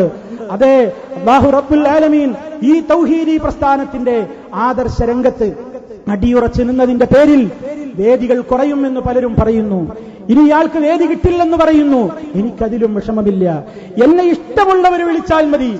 എന്റെ ഈ കണ്ട കാലത്ത്, ഈ കൊല്ലങ്ങൾക്കിടയിൽ ഈ ഉള്ളവന്റെ ഉസ്താദുമാരിൽ നിന്ന് പകർന്നു കിട്ടിയിട്ടുള്ള പരിമിതമായ അറിവുകളുടെ വെളിച്ചത്തിൽ ഈ ഉള്ളവൻ പറഞ്ഞിട്ടുള്ള, അദ്ദേഹം പരിഹസിച്ചുകൊണ്ട് പറഞ്ഞതാണെങ്കിലും അതൊരു വസ്തുതയാണ്, ആയിരക്കണക്കിന് പ്രസംഗങ്ങൾ അള്ളാഹുവിന്റെ തൗഫീഖ് കൊണ്ട് നടത്തി. അല്ലാഹു നീ കബൂൽ ചെയ്യണം. ആ ആയിരക്കണക്കിന് സീഡികളിൽ ഞാൻ പറഞ്ഞതിൽ പ്രമാണങ്ങൾക്ക് വിരുദ്ധമായത് വല്ലതുമുണ്ടെങ്കിൽ നിങ്ങൾ എന്നെ വിളിക്കരുതേ പ്രഭാഷണത്തിന്. ആയിരങ്ങളോടാണ് ഞാൻ പറയുന്നത്, പ്രസംഗമില്ലാതെ മൂലക്കിരുന്നാലും ആദർശ കേരളമേ, ആദർശ മുജാഹിദുകളെ, ഞാൻ പറഞ്ഞതിൽ പ്രമാണങ്ങൾക്ക് വിരുദ്ധമായി വല്ലതുമുണ്ടെങ്കിൽ നിങ്ങൾ സ്വീകരിക്കേണ്ടതില്ല. അതല്ല, പ്രമാണമാണോ വലുത്? നമുക്കൊന്നായി മുന്നോട്ട് പോകണം. അതെ, സന്തോഷത്തോടെ പ്രാർത്ഥനയോടെ പിരിഞ്ഞു പോകൂ. അല്ലാഹു ഈ ജമാഅത്ത്, ഈ വലിയ സംഗമം അല്ലാഹു സ്വീകരിക്കുമാറാകട്ടെ. പ്രാർത്ഥനകളോടെ പിരിഞ്ഞു പോകൂ ഉമ്മമാരെ, ഉപ്പമാരെ. നിങ്ങൾക്ക് തയ്യാറ് ചെയ്യപ്പെട്ടുള്ള വാഹനങ്ങളിൽ പ്രാർത്ഥനയോടെ കയറൂ. അല്ലാഹുവേ അൻത സാഹിബു ഫിസ്സഫർ, അല്ലാഹുവേ യാത്രയിൽ നീയാണ് ഞങ്ങളുടെ കൂട്ടുകാരൻ, നീയാണ് ഞങ്ങളുടെ രക്ഷകൻ എന്ന് പറഞ്ഞ് ഒരു ചിന്നിനോടുമല്ല ഉമ്മമാരെ നമുക്ക് പറയാനുള്ളത്, ഒരു ചെകുത്താനോടും നമുക്ക് പറയാനില്ല. അല്ലാഹുമ്മ അൻത സാഹിബു ഫിസ്സഫർ വൽ ഖലീഫത്തു ഫിൽ അഹ്ൽ, അല്ലാഹുമ്മ ഇന്നാ നഊദു ബിക, അല്ലാഹുവേ നിന്നോട് ഞങ്ങൾ കാവൽ ചോദിക്കുന്നു, മിൻ വഅസാഇസ് സഫർ വകആബത്തിൽ മൻദർ വസൂഇൽ മുൻഖലബ് ഫിൽ മാലി വൽ അഹ്ൽ എന്ന് പറഞ്ഞ് പ്രാർത്ഥനയോടെ നിങ്ങളുടെ വാഹനങ്ങൾ സ്റ്റാർട്ട് ചെയ്യുക. പടച്ച റബ്ബിന്റെ കാവൽ നിങ്ങൾക്കുണ്ട് മുജാഹിദുകളെ. ആർക്കും നിങ്ങളെ തളർത്താനാവില്ല മുജാഹിദുകളെ. ഒരു